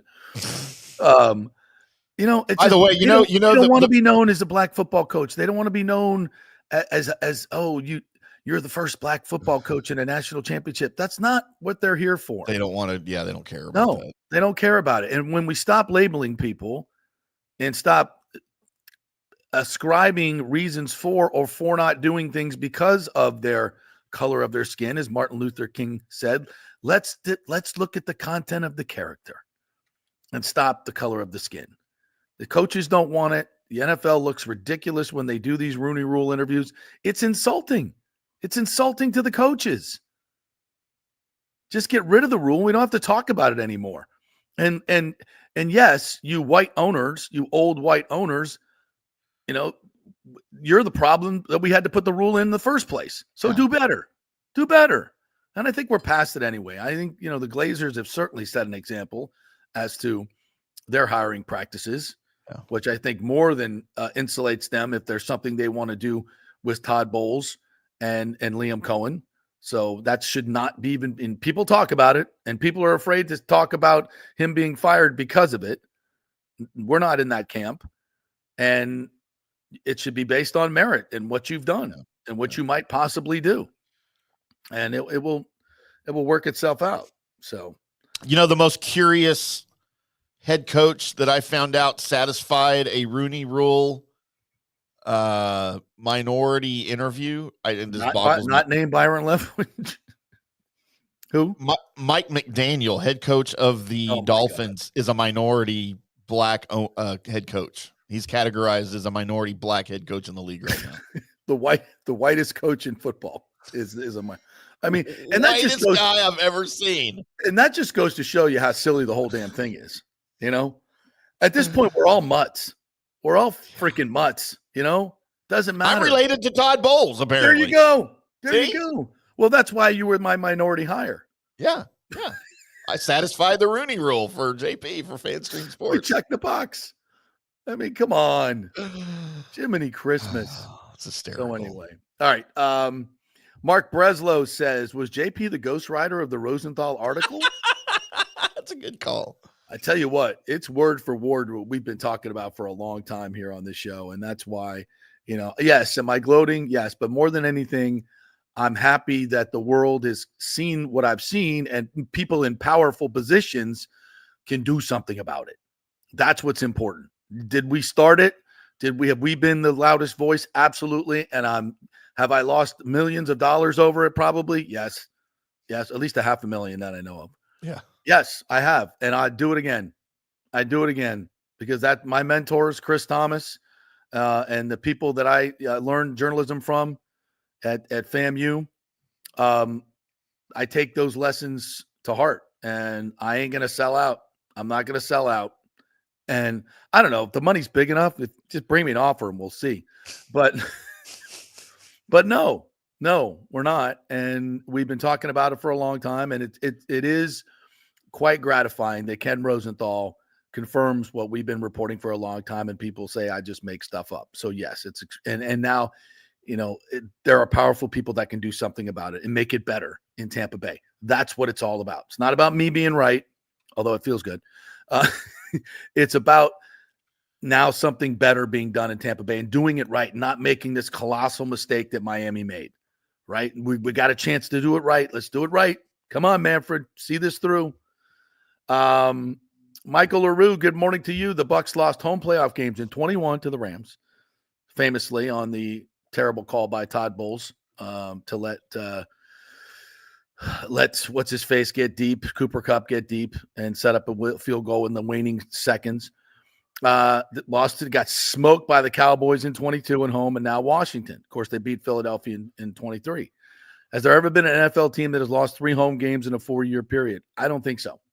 Cowboys. Think so. Home games? Guarantee you. Yeah, I mean, I'll go back and look, but yeah. Yeah. But it just, again, for all those people that are like, oh, well, Bulls has won 3 titles and his division titles in a row. Well, if you can't take advantage of it and win a home playoff game, what good is it? And the reason you can't win a home playoff game is because you won a crappy division and you're not that good. So don't, you can't fire somebody who won 3 division titles in a row. Context, people. Context. Lonnie Wilkins said, headed to the Cubs convention today after work for a weekend downtown Chicago. Can't wait to see Sammy Sosa get his flowers. What's going on there? I don't know. It's Cub stuff. Looks like Ken Rosenthal fired the Cannons. Oh, yes, he did. Oh, yes, he did. Fire the Cannons. Yes, he did. Michael LaRue says NIL stands for name, image, and likeness. If you play a sport where no one knows your name, no one sees your image or cares to reproduce your likeness, then you shouldn't get paid a dime. Thank you, Michael LaRue. That's the way it works. So he's referring to this Department of Education memo, which is not a piece of legislation. It's one of these stupid executive orders that are unconstitutional, but have to be implemented until it gets through the courts. And we realize that, no, this doesn't really exist, but the damage is done. And you know what you're doing. Yeah. And when you put these stupid orders out that are unconstitutional, that aren't going to hold up in court, you're just effing stuff up to gum up the works and further your personal agenda. And it's shameful because it certainly doesn't help female athletes, which purporting to help. It's not what's going on here. Yep. Kenneth McCleary says, well, I, for one, am excited about the possibility and hopefully eventuality that Stu is gone. The Rays are in Tampa, and I can watch them at a new stadium in Tampa, LFG. That's right. Heck yeah. And home games are going to start at 7:35 because what that does is it distances you a little bit from the afternoon rains, which is smart, right? So that's a smart thing. So weekday games are going to be 7. I think weekends are 1 o'clock. In the summer, that's going to be tough on a Sunday, but gives you those Sunday day games. But you got 7:35. It's cooler. Hopefully, the rain will have passed by then. So, and it allows 7:35 games because people don't have to use the extra because the majority of your fan base is in Hillsborough County and 2 points east. And now it's going to be easier for them to get there and get home. Wonderful. Michael LaRue says, I wonder if the Times will ever report what Rosenthal said. Great freaking question. Here's a bigger question is, Michael, why haven't they already reported it? They're here on the ground. They know all these things or should know them, or their perspective is clouded, that they don't want to see these things. Yeah. So Ken Rosenthal can get a source inside the Rays to tell you these things, but Mark Topkin and John Romano can't. JP Peterson did. Maybe they don't want to report it. Maybe there's a financial reason behind it. I don't know. Could be. Those things happen, Yes, Ebor, and everyone knows it, Thomas Casper says. And by the way, I'm not saying that those gentlemen personally get paid to report things. I don't know how much money Stu Sternberg has given the Times. Jeffrey Vinnick, I know, gave them a lot of money. To help them survive financially. There have been many donations given to them, hefty ones, to stay financially solvent. They used to report who did that, but they don't anymore. So I don't know. But I don't know. I don't know the answer to that question. John Hill says, reservations made this weekend at Cafe Paradiso due to JP promoting. Many thanks. There you go, Paulo. See? In for a treat. Yes. Oh, thinking about it now. Rick says the Times are not allowed to report anything negative about the Rays. Stu Sarah? Do SRA? I'm too stupid to understand what that means, Rick. I don't get it, Rick. We're simple people. You have to speak in simple terms here. He's too smart for us. I already know that. Oh, yeah. Thomas Casper says Stu always said his share was only coming from stadium naming rights. That's right. Yep. Is Vinnick involved? Scott Rasnick says, I don't know. This is the people that I know of that are involved are not named Vinnick. That doesn't mean that he's not involved or could be a silent partner. But every time I've asked, I've been told, no, he's not interested in that and is not doing that. So now that doesn't people, like Ken Rosenthal said, these people want to be anonymous and I've been sworn to secrecy. So I can't tell you until I'm allowed to tell you. So this is the way reporting is done. You want to screw up a source, go do something that you've been told not to, and you'll never get any news again. And so that's how we have to play it. So I don't know, Scott. I hope so. I can see we all connect the dots, and it would be wonderful, but I don't know. And I'll tell you I don't know when I don't know. I'm not just going to make something up. Like everybody thinks you already do anyway. Oh, see, he didn't get to finish his. Oh, okay. Of note, face Stu the wrath of Stu Stalin. Yes, that's right. He's not talking to them now. Yeah, which is interesting. More right, Rudder. Good morning to you. Hypothetical trade for Tim and JP: Crosby or Garrett for Chris Godwin, Rashad, and a second. The Bucs win or lose this trade. Oh God, that's a win. You can't trade Chris Godwin because he's not under contract. Right, and if he's on franchise tag, you can't trade him. You can't trade him either anyway. Yeah. And why would the Raiders get rid of Crosby, and why are the Browns going to get rid of Garrett? Yeah, it's hypothetical. It's great, but they'll never do it for that. No way. I like where he's going with it, though. I mean, what do you like? First, I don't think they're going to trade him. They're not. Even those stupid franchises aren't that dumb. Tom Brady won't not allow them to trade Max Crosby. Although Myles Garrett has been a little vocal about the direction of the Browns. He basically told the Browns, you need to show me that you've got some direction that we're going here in the next year. When's he a free agent? 2 more years, I think 26. But that doesn't mean he can't demand a trade. How he old holds is all he? the cards there. How old is he? 29? 28, 29? It's a shame we don't have a way to look that up. What?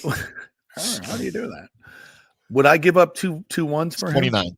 He's 29. Yeah, would I give up 29? 2 ones. Oh, it's a little old. Edge, though. Still plays at a high level. That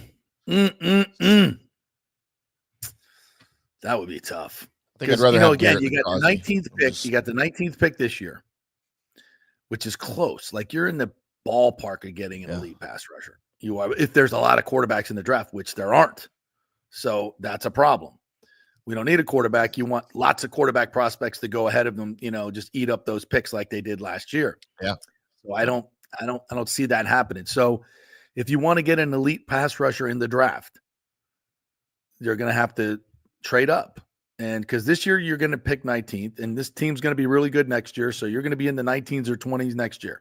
So you're going to get, if I could, I don't even know if there's other teams that will do this, but if I can move up into the top 10 and use next year's first round draft pick and, in a situation where I know I'm going to get the guy I want to get, I'm seriously considering that if I'm the Bucs, because you either got to get this guy in free agency, and they don't come available in free agency very often. I know you found Shaq Barrett. I know you got JPP, and those were masterful strokes. Can you do it again, Jason Light? Prove me wrong. I mean, yes, he can. He's done it, right? So maybe he's got an eye on somebody. But if you're asking me, would I give up 2 ones to get, you're actually giving up an extra one. You're using the one on an elite pass rusher. I'm saying yes. You've had 2 great drafts in a row. You've drafted a first-round pick in Bucky Irving in the 4th round, right? You found one in Jalen McMillan. So you've done a tremendous job drafting. So this gives you a little bit of leeway to go and spend a little bit of extra capital to get that elite difference maker player, which to me is only going to be an edge rusher or a quarterback. Maybe a left tackle. We don't need one. So in this situation, and we don't need a quarterback. So in this situation, the missing piece, and we all know it, is a dominant edge rusher. And if you got a guy in mind in this draft and you think I would give up a lot of future capital because your window is now, and those windows close quick. Mike's getting older. Baker's getting older. Your OC might leave. Like, there's a lot that can happen. So I think this is the time to fire. If I'm Jason Light, I'm going all in. If I can go get that guy and expend a little future capital, yes. And I know he hates trading future picks. Yeah. I know he hates that. But I think the time is now. Would you agree with that? Yeah. And I trust him. I mean, I trust him to go find a James Pierce Jr. maybe at I don't know. At 19, It's just so sketchy because you just don't know what other teams are doing in front of you. You're not going to get Abdul Carter. You're not going to get the dude out of Ole Miss, Princely. You mean him? I can't remember say his last name. But a James Pierce Jr. is maybe, at 19, if that's what the direction you want to go. Somebody asked you, John Hill did actually. Which Texas A&M defensive end is a better fit for the Bucs at the 19th pick? Oh, Nick Scarton or Shamar Stewart? Dude, both of those guys are beasts. Shamar Stewart's probably has a little bit of an edge. Scorton coming into the NFL, not really a project, but he's not going to help you year one. Probably won't be a year one starter. Shamar Stewart could come into any NFL team and be a starter in week one of his first year.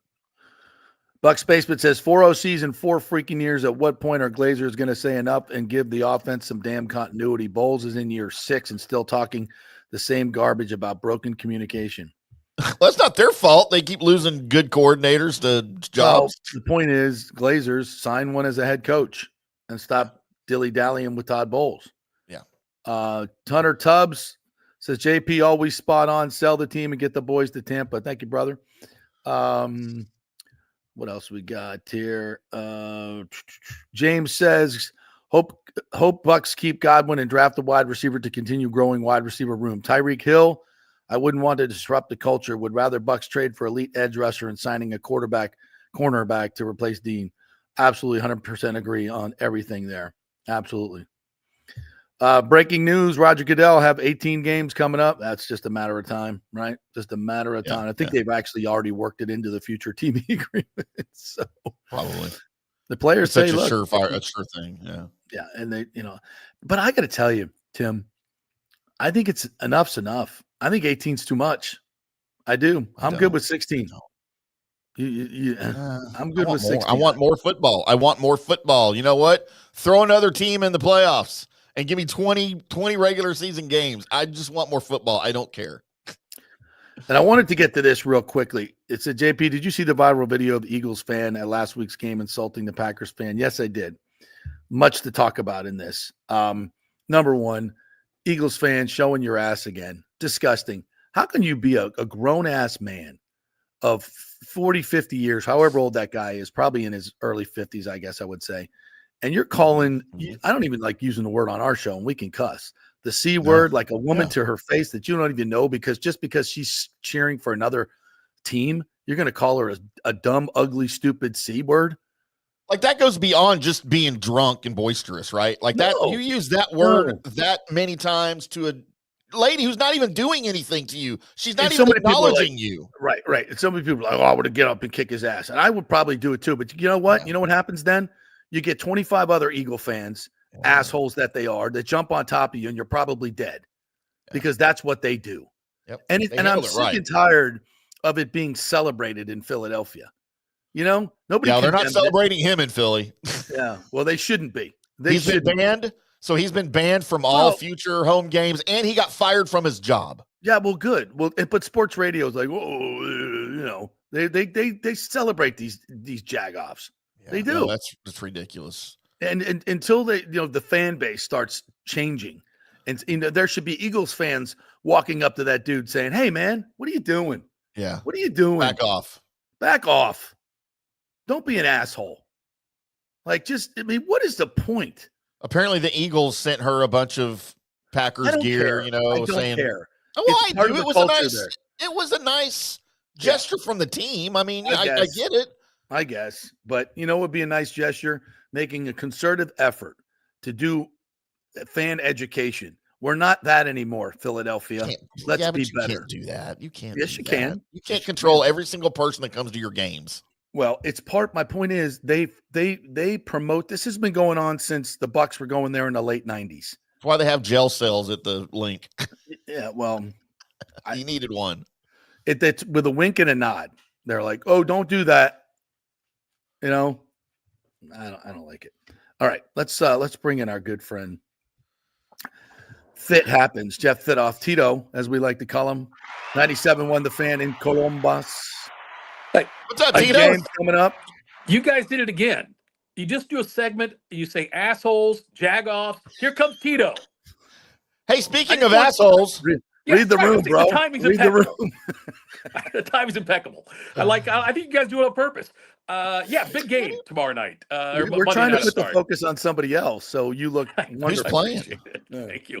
Monday night is going to be phenomenal. I know Ohio State's like an 8 or 8.5 point favorite, depending where you go on that one. But these teams are pretty evenly matched in a lot of ways. But I still think Ohio State's going to win the game. But it's going to be a lower scoring game, I think, than people are expecting. Really? What about Notre Dame's explosive Ohio State offense? Well, Notre Dame's got a damn good defense for one thing, and they might try to mimic what Texas did in neutralizing Jeremiah Smith. Now, there was times Texas had 3 different tiers of defenders on him. That's why Jeremiah Smith had 3 targets, 1 catch for 3 yards. The only thing that might make this more of a double-digit win for Ohio State is Notre Dame plays more zone than just about anybody, more man-to-man than just about anybody in the country. And Will Howard does much better against man-to-man coverage, as does Ohio State's receivers. Obviously, you try to go man-to-man with Smith and Abuka out there and even Carnell Tate, you're going to have problems. Yeah. If they stick to that, if Al Golden does make adjustments on the defensive side of the ball for Notre Dame and their scheme coming in, it's kind of hard to make an adjustment this late in the season, something that large or that significant. But that would tilt things more in Ohio State's favor, in my opinion. Interesting. I spent Saturday night with the great Lou Holtz, Notre Dame national champion, and he told me to give you a message. Let's hear it. All right. I'll do my best, Lou Holtz, here, because I know. It says Ohio State has the talent, but Notre Dame has the heart, the culture, and the defense to win this game. So stay patient, run the football, and trust the process. Notre Dame wins a close one by 3. Remember, we're Notre Dame, and they ain't. I'm going to tell you this. I think that's well done. That's my man right there. I think it's entirely possible that even God doesn't like Lou Holtz anymore. So I wouldn't put that on. I would not give Notre Dame the advantage in the God thing. He's annoying. Shut up. He's my friend. But his little, but with Ryan Day going off on him. Yeah. So what was that last year? Like, so I agree, Tito.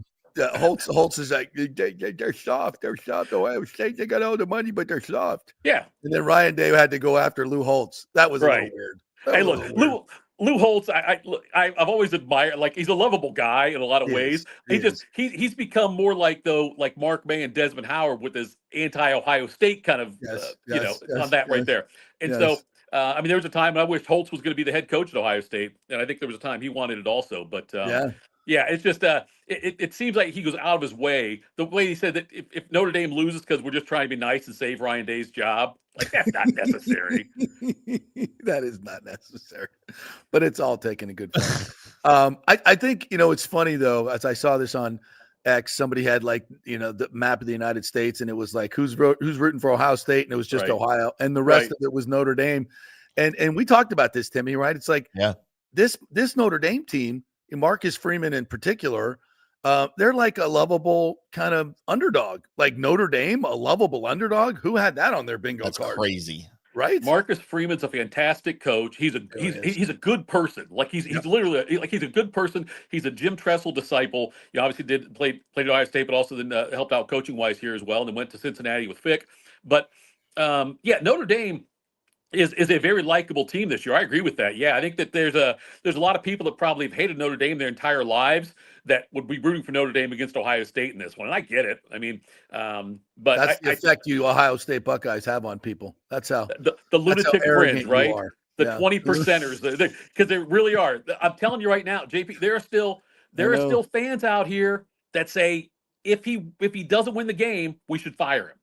If he doesn't beat Notre Dame Monday, we should fire him. It's stupid. It's stupid. Makes Are they no going sense. to? I don't think no, they better not. They better not fire him. I'd be more worried about. I'd be worried about him quitting, him going somewhere else because he come coach the Cowboys. Cowboys got an opening. The NFL teams would love to talk to him. He's a great college coach, though, and I would hate to see him get forced out because of some crazy Buckeye fans who take it way too, like that Eagles fan who take things way too far. Right. Oh my! I always talk about coaches when I evaluate them, and I ask what's their superpower? What makes them great? Are they a great motivational leader? Are they a great tactician? Are they a great game manager? What is Ryan Day's superpower? Ryan Day's superpower as of the last couple, he's evolved is what he's done. Yeah. And his ability to adapt to change, I think, has been the big thing. Just when you look at, like, if you'd asked Ryan Day 7 years ago, this is what a college football head coach is going to be doing. Do you want the job? He might have said no way in hell. A lot of guys might have said that as well. We know Saban got out for, a lot of these guys say, I'm not going to deal with that. But he's evolved on that. He has delegated really well with Chip Kelly and with Jim Knowles. And he's done a fantastic. He's really good at building relationships with his players. These players would walk through fire for him. They love him, and that's the way he was able to. Every year you've got to re-recruit your team every year.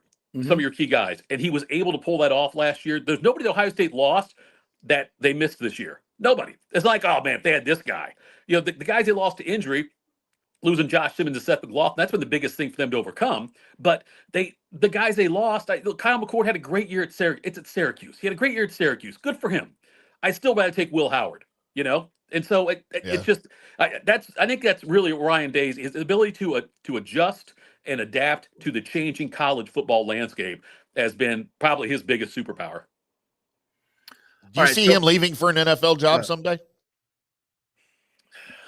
I don't see him going to. He did some coordinator stuff in the NFL with Chip Kelly at Philly and San Francisco.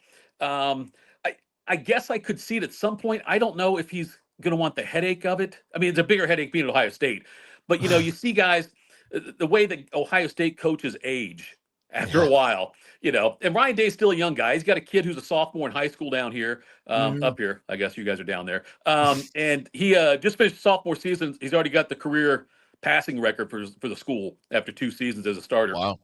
And he's a sophomore kid with a lot of work. And so I think he wants to stay here for those reasons right now. I don't think his kid will ever be, an Ohio State quarterback prospect, but I think that'll Michigan keep him prospect. Michigan will take him. Michigan will take anybody. Michigan's probably already offered him. Yeah. I bet Michigan's already offered him. Doesn't matter. Just have your name, Herbstreit. Yeah. That'll work. Yeah. Oh, God, that's genius. Come back up our real quarterback. The guy we paid $10 million. Yeah, Underwood. Great. Good luck with Sorry, that. Tito. I freaking love Michigan. I think that's amazing. You know what? I love that Michigan fans are passionate. That's what makes the Ohio State Michigan stuff so great. If Michigan fans didn't care, or if Michigan sucked every single year, or if Ohio State sucked every single year, the rivalry would be nothing. It would it would die. And so I'm glad. I hate Michigan fans, but I also love Michigan fans. Oh yeah. Yeah. All right. So you got what's the spread on this still? Is it 8? Eight's what I'm seeing. I know that Notre Dame's going to try to control the clock. They're going to try to keep Ohio State's offense off the field. Notre Dame did lose Anthony Knapp, their left tackle. He's not going to play in this game. And Jack Sawyer and JT Tuimoloau have been great for Ohio State on defense. Incredible so far. Cody Simon, Latham Ransom, Caleb Downs. They're going to try to put a lot of pressure, make Leonard uncomfortable. But Notre Dame's going to try to run the ball with Jeremiah Love early and try to keep Ohio State's offense off the field. But I think that Ohio State's defense is just so damn good. And they have so many athletes. They hit so hard. I think that's going to be the difference in the game. I think Ohio State, I think they'll cover. I like it better at 8. If it gets up to 9 again, I don't think I'll jump on it. What about the betting total at 45.5? See, I think I'm leaning under on that one. It is. I think it's slightly under though. I do. I think it. Right. I think it could be a like a 27-16 kind of game maybe. I think it'll be under. Gotcha. Yeah, I have a hard time seeing Notre Dame scoring a lot of points in this game, especially without their left tackle. They get their recipe for winning this game is bludgeoning the other team with their physicality on both sides of the ball. And when you step up in class with Ohio State, that's going to be hard to do. Yeah. So I think their superpower is kind of negated in that way. I think from a coaching standpoint, I like Marcus Freeman. I think he's done a great job managing through this playoff and getting his team here. But when those are all good stories until you step up against superior talent and equal coaching.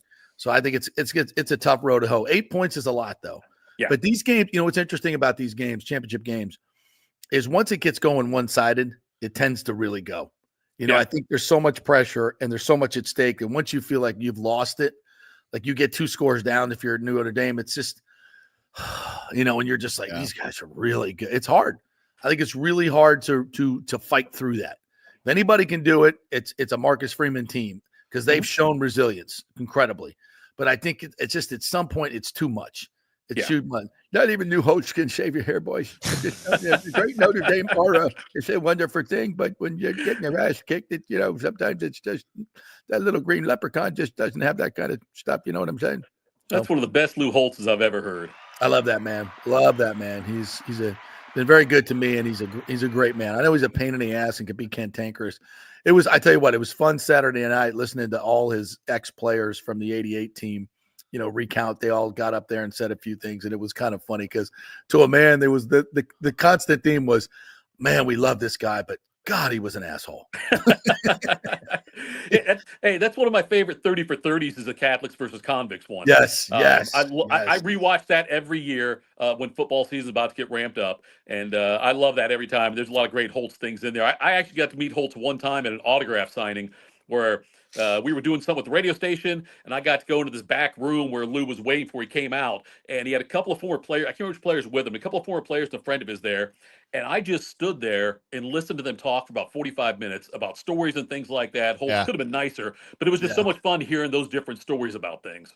Yeah, he's a great man. Has had a great career. And motivational speeches are just outstanding. Oh, yeah. So good. He's such a great storyteller.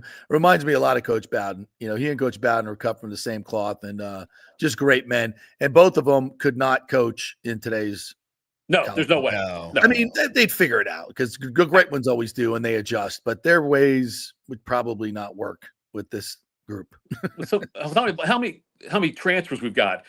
Holtz developed guys. Bowden developed guys. They didn't always come in like as stars like a Tony Rice. They didn't come in as like studs right away. It took time to develop them. And a lot of times guys now won't wait to be developed. They'll go to another opportunity. No, and coaches like great developing teaching coaches, I don't think exist. Well, they do, but they're few and far between. Coaches today are more about, do you relate to the players? Can you be their friends? Can you keep them around?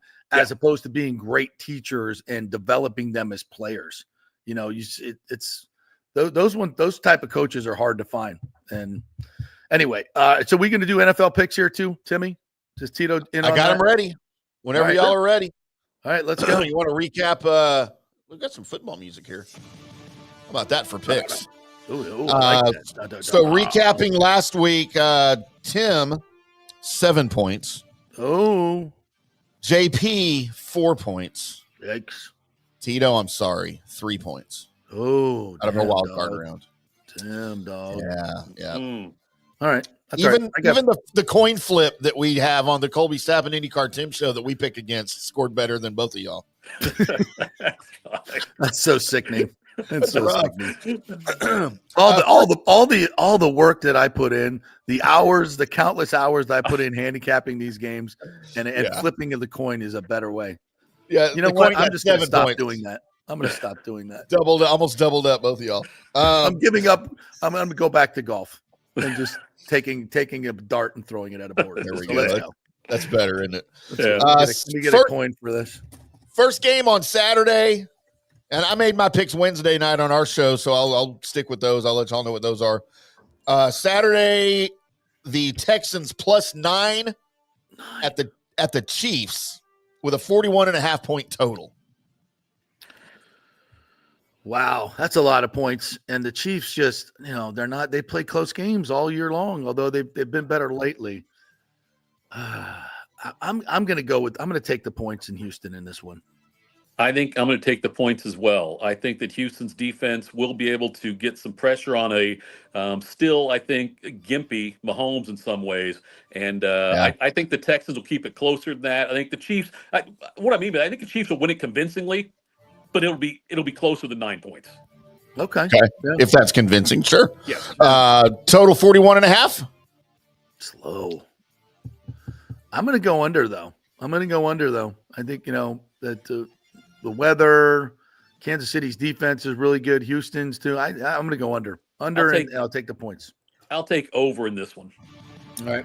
I also had Houston. I think Houston might just win the damn game, to be quite honest with you. Wow. Look, Patrick Mahomes hadn't thrown a football since Christmas Day on the football field. I think there's going to be some rust. I think there's rust, man. Okay. That's a long time. 6-0 divisional games. He's been taking time off for 6 years, and he's 6-0 with a 13-0 touchdown to interception ratio in the divisional games. It changes this week. There you go. Okay. He's not even going to get to face Josh Allen. Not going to happen this year. Ooh. Commanders Clearly have not read the NFL script. plus 9.5 at the Lions with a total of 55.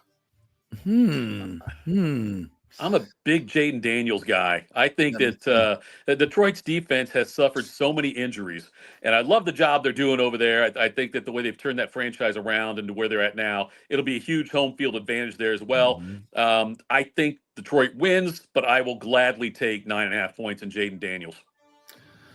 All right. I'm with you on that, Tito. 38-35, 38-31 is the final in this one. Detroit wins it, but not by 10 points, and it's going to be a shootout.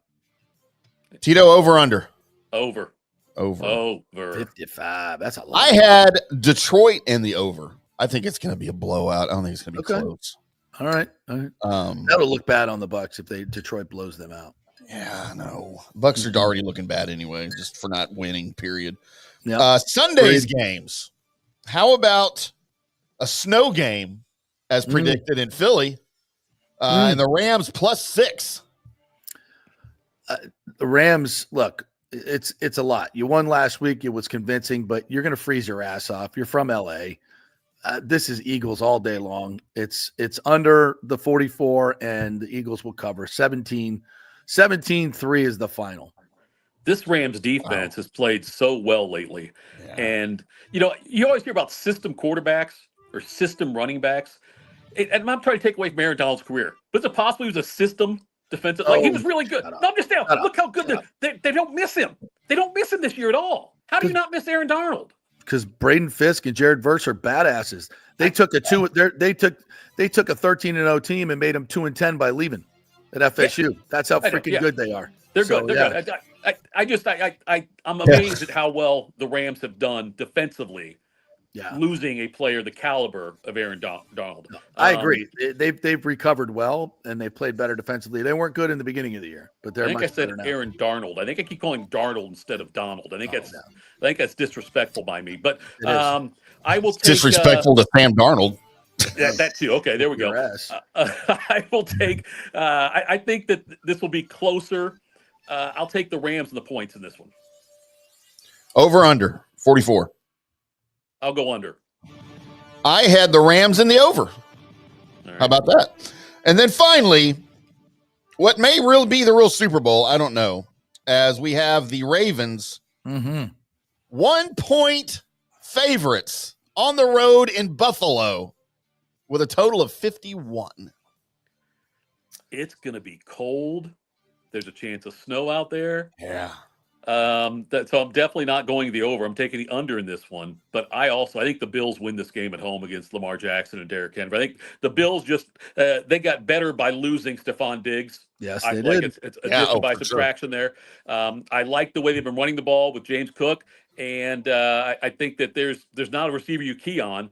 But I think Josh Allen's legs get it done. I know Lamar Jackson's going to run the ball really well, so will Derrick Henry. It'll be a low-scoring game, I think, but give me the Bills getting a point at home. All right, JP? Yeah, in the cold, you would want to go with the great rushing team, which is Baltimore. But, you got to be a student of history in the NFL. And until Lamar Jackson wins a crucial big game like this against a big-time quarterback, I got to go with the other guy, especially if he's at home and the weather is the way it is, and they suck that stuff up in Buffalo's a huge home field advantage. I think I'm going to go under in Buffalo in this one. All right. I have Baltimore in the over. Wow. So we have a lot of differences this week. I'm either going to look brilliant. Me and Tito and I are kind of in lockstep against you. You are. Yeah. We really are. But then again, you were up till 4 o'clock in the morning and you're still drunk. So I'd much rather be on the JP side. So yes. I'll take it. Good call. Very good call. Super smart call. I might still be drunk, y'all. Yeah, anymore. All right, Tito. Enjoy the game. Are you going down to Atlanta for the game? Nope, I'm not going down there. I had a chance for tickets, but I don't want to. I'm going to stay at home and watch it. Yeah, I'm an old guy. It's more fun. Yeah. Beer's cheaper too. You'll get Plus, you'll get to see the Lou Holtz interview. It won't be as good as the one you just got, by the way. All right, Tito. Thanks, buddy. Appreciate you, buddy. Guys. Have a great weekend. You too.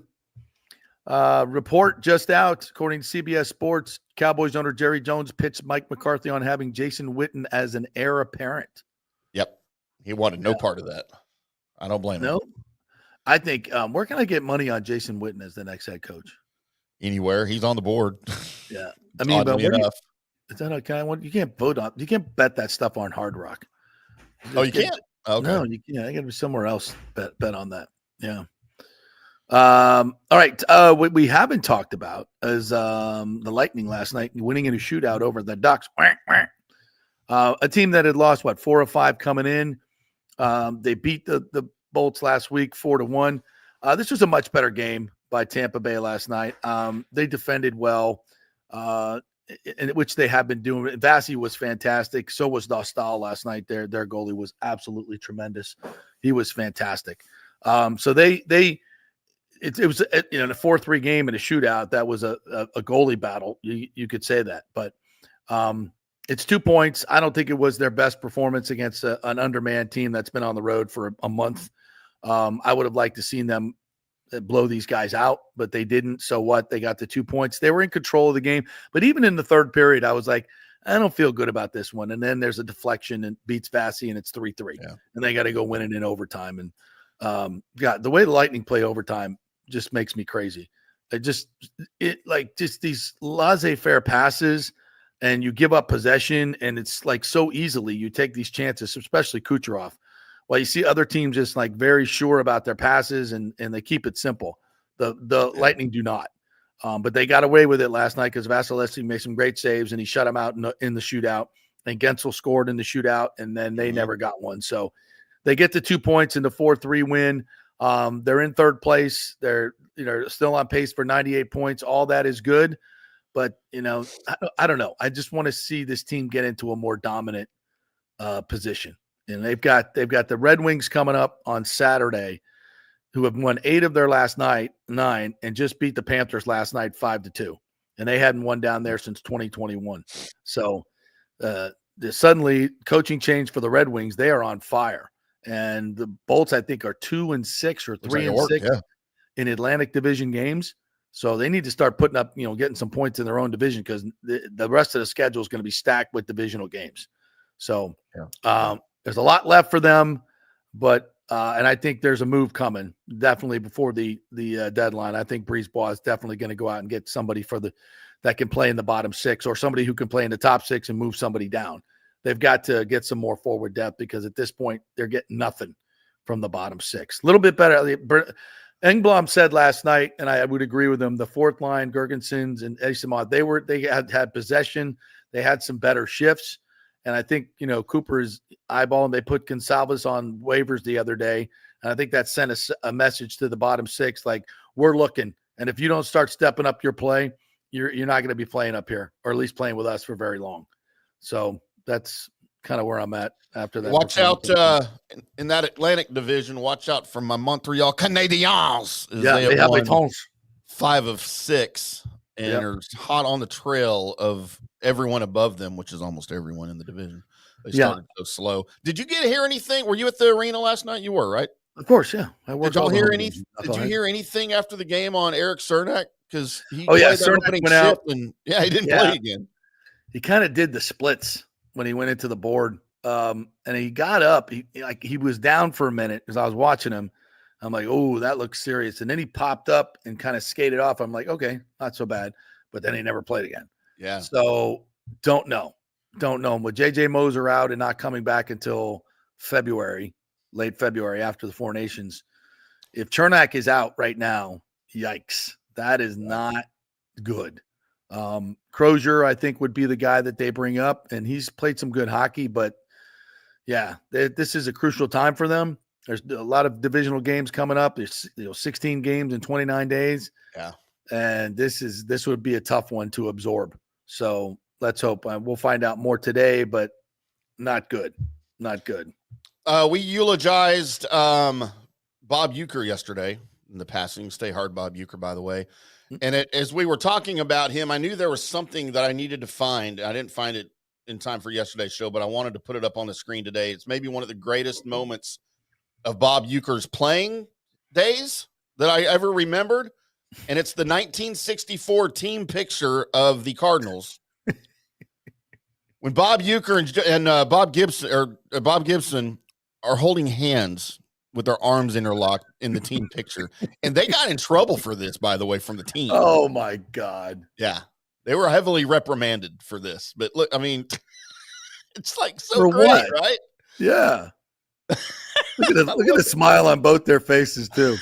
That's outstanding. So great. You could just hear Buecher going, I want to hold your hand for this picture. I'm scared. I want to hold your hand. Great. I know. I mean, especially in a climate in the early 60s, racism still prevalent everywhere. Not everywhere, but civil rights. Yes. Era. That was so great, great, just, man. yeah, for people to get upset about that. Shut up. Lottie Wilkins says, I went to a Rays game for my birthday and Stu made me buy him a cake. He's no Palatini. No, he's not. He's not. You missed that joke. You got to watch the whole show. Did you hear about the potentially new rival basketball league? No. So, and they may, Tampa, I think, is one of their targets. As LeBron James's business manager, Maverick Carter, is one of the greatest names ever, by the way. It's like Maverick McNeely over there on that PGA tour. Yeah. Maverick Carter has been enlisted as an advisor by a group of investors seeking to raise $5 billion to form an international basketball league that would serve as a rival to the NBA. Wonder where that money's coming from, Saudi Arabia. Well, and so this guy, of course, is closely related to LeBron, and he's his business manager. He served as a producer on a couple of LeBron's movies or whatever. LeBron has been very outspoken about wanting to be an owner when his playing days are over. By the way, those can't come soon enough for me. So sick of seeing him on the court. But a lot of people think this is all LeBron led. Oh yeah. Good. So it's interesting because he's got a lot of financial backing. LeBron does a lot of international financial backing, and and most of these people are not your friends. Let's just put it that way. Politically, he's been used as a pawn. We all know that. It's pretty evident. We know where a lot of the money in the NBA comes, and a lot of that money from China can be switched over to his new league. It'll be an international league in which they can, profess their globalist agenda to the entire world using the game of basketball. Good luck. Good luck with that. I ain't watching the NBA and I ain't watching that. No. So I already don't watch the NBA. So good luck with that. I swore I would never watch another NBA game until the day LeBron retires. No. And even then I still might be out. I respect him as a player. I really do. I think he's had a tremendous career, and for him to be doing what he's doing at his age is exemplary. But he made a choice politically to do what he did, and that's fine. I just don't have to like it. I think he's ruined the league. I think he is single-handedly ruined the NBA. Right. Michael LaRue says if Stu pulls out of the stadium deal, then he doesn't get the land. Right? Wrong. That's separate up deals. For discussion. They're separate deals. It's up for discussion. That's his play right now. I think he's always believed that he could do that. And I believe he never intended to build a stadium. And the question was asked in a city council meeting or in a county commission meeting. And the answer was, it's unclear. That was from the attorney, said it's unclear. If they didn't pass the bonds, then he could definitely have taken the land. But even in passing the bonds, it is unclear to the city attorney that whether he could take the land or not. And I've said the people that looked over the deal when we were sounding the alarms brought this up from the very beginning, from the folks at nohomerun.com, that these guys that have they had a couple county administrators, city administrators that have done, and one of the guys did the peer deal, and he looked through it and he said, this is the worst deal ever for a city in a pro sports team. They get everything, we get nothing. And it doesn't protect us against anything. And that's, and one of those things, and I asked him, I said, can they get the land without building the stadium?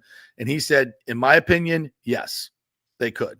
And that's the play. Everybody says no, in the media, but that question was asked in a county commission meeting, and the attorney said it was unclear, which means he screwed up, and yes, they can.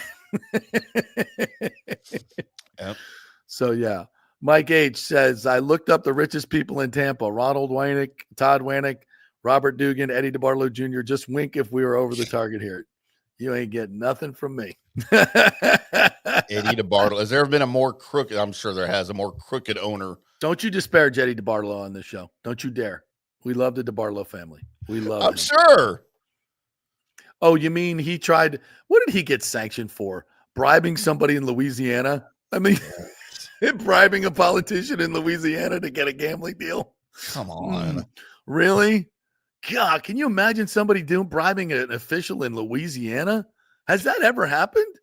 Can't be. It's unheard of. Has a deal right? ever gone down that it hasn't happened? That's the better question. I was like, when I read that, I was like, and this is an offense? I thought this was the cost of doing business in Louisiana and Chicago and New York and Los Angeles. Yeah. I mean, geez, Christmas. So don't disparage Eddie DeBartolo. Not in this show. No. Tyreek Hill is another AB. Lots of talent, but is selfish. And if he doesn't get the ball, he'll start whining. Plus, he's going to demand too much money. Exactly, Sergio. We want no part of that. Don't need it. We've done our Deshaun Jackson stuff. No, thank you. Not interested. Rick says, I love me some Cigar City Highlight. Yes, hopefully we're going to make them the presenting sponsor of the JP Peterson Show. We're working on it. But if you would like to be a sponsor, JP at the jppetersonshow.com. Please email me. Game On says, I don't see the Bucs beating the Falcons or the Panthers next year under Bowles and maybe splitting with the Saints. I don't know. I don't know how you know that. What are you basing that on? They don't even have the team set for next year yet. Yeah, there's a lot that needs to happen. So I would reserve judgment on that. But I understand your frustration with Todd Bowles. Definitely. Mike Edge says that macaroni and cheese got caught in a strip mall massage parlor. Really, he could helicopter girls to his yacht. What did I miss? Talking about Mike? Huh? Who's macaroni and cheese? I don't know. I just put that up because I wanted somebody to explain it. Well, the new OC may want Tyreek. Need to score 50 points to win, says Rick. Ooh. I didn't think of that. Hey, be optimistic. Right. There's not going to be a new OC. James says, even though the Glazers are insulated from criticism if they fired Todd Bowles, but it won't stop the Ryan Clarks of the world to trash them for making that decision. Fine. You don't make decisions because you think you're going to get it. Yeah. Ryan Clark's going to come after me. We better not make this decision. If you do that, you shouldn't be owning any football team, baseball team, or anything. Make it on the merits and grow a pair. Grow a pair. Yep. Bucks Race Bolt says, what do you think about Roger adding another football game? It's not Roger adding, it's the players agreeing to it. Everybody wants more money, so good on them. I guess you're right, Tim. The longer football season is, the better. I mean, it's not my body, right? It's not my concussions. It's not my money. I guess you're right. More football, the better. Whatever. Well, it means they take away another preseason game. Oh, damn. But that's the whole thing. I hear that all the time. But the thing is, the players aren't playing in the preseason games. Well, the big starters. The starters aren't.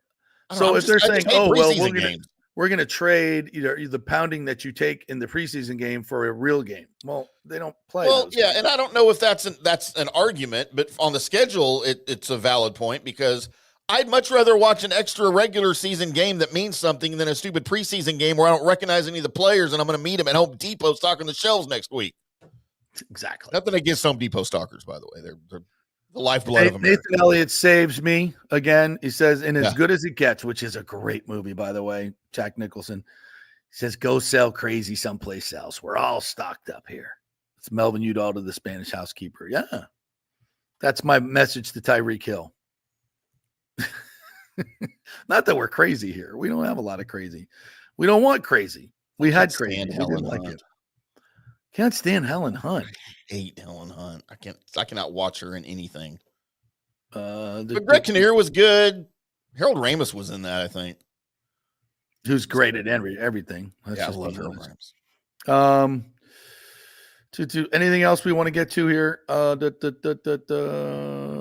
think we're over time and we need to go. All right, guys. Thank you, guys. Cool story, Tim. Yeah, it was a cool story. Absolutely. Thank you, guys. Scott Valdez will end it with this. The best euchre quote: "The best way to catch a knuckleball is to wait till it stops and go pick it up." Not wrong.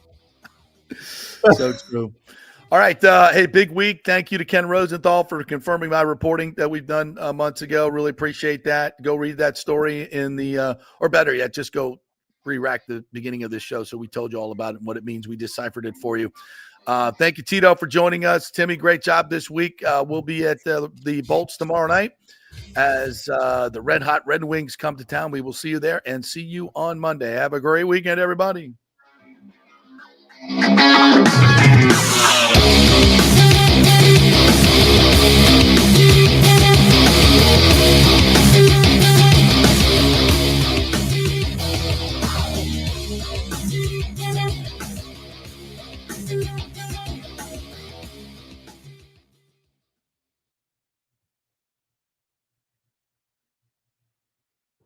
Good show. Yeah, thanks, partner. Yeah, that one went quick too. We didn't get to all this stuff. Yeah, good stuff. Your internet was real sketchy today. Mine was? Yeah.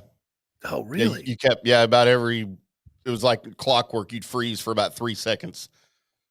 How often? And then I bet it happened 5 or 6 times during the show. Damn. Okay, cool. We moved our remote our router upstairs because of her job. So we got an extension down here and just got to make it work. So okay. Thanks for the info. I was just letting you know. I didn't know if y'all done something different. No, it's cool. I know. I need to know this stuff. Absolutely. Probably should have told me during the show. I might have been able to do something about it. So text me. Did you text? Maybe I missed it. Yeah, no, text me next time. Let me know if that stuff's happening. Yeah, definitely let me know because I don't see it. It didn't happen here. Isn't that weird? Yeah, I think it happened twice when Tito was on. Yeah. How come it doesn't show up here on my end? Well, because you're looking at your computer, like it's not gonna. So this isn't a return. Yeah, StreamYard. All right. Okay. You're looking at your local like recording or whatever, and then like if mine would freeze, you would see it. Like if my internet was bad, you'd see it. I wouldn't. Right. And by the way, you just froze just now. Like you just froze just now for like 4 seconds. Jesus Christ. Yeah, see, I don't have, it's not all the way up to the top on strength. Scott or Mark just texted me, said, I'll be talking to Scott about getting backup internet service. I spoke with his IT guy and he told me how it is best to get done. All right, cool. And Frontier was out again this morning over there at the studio. Yeah, it's one of the reasons I came home last night because it was sketchy. Went out yesterday afternoon and it wasn't. So I just said, I'll just go. I got sketchy internet everywhere. What the hell's going on?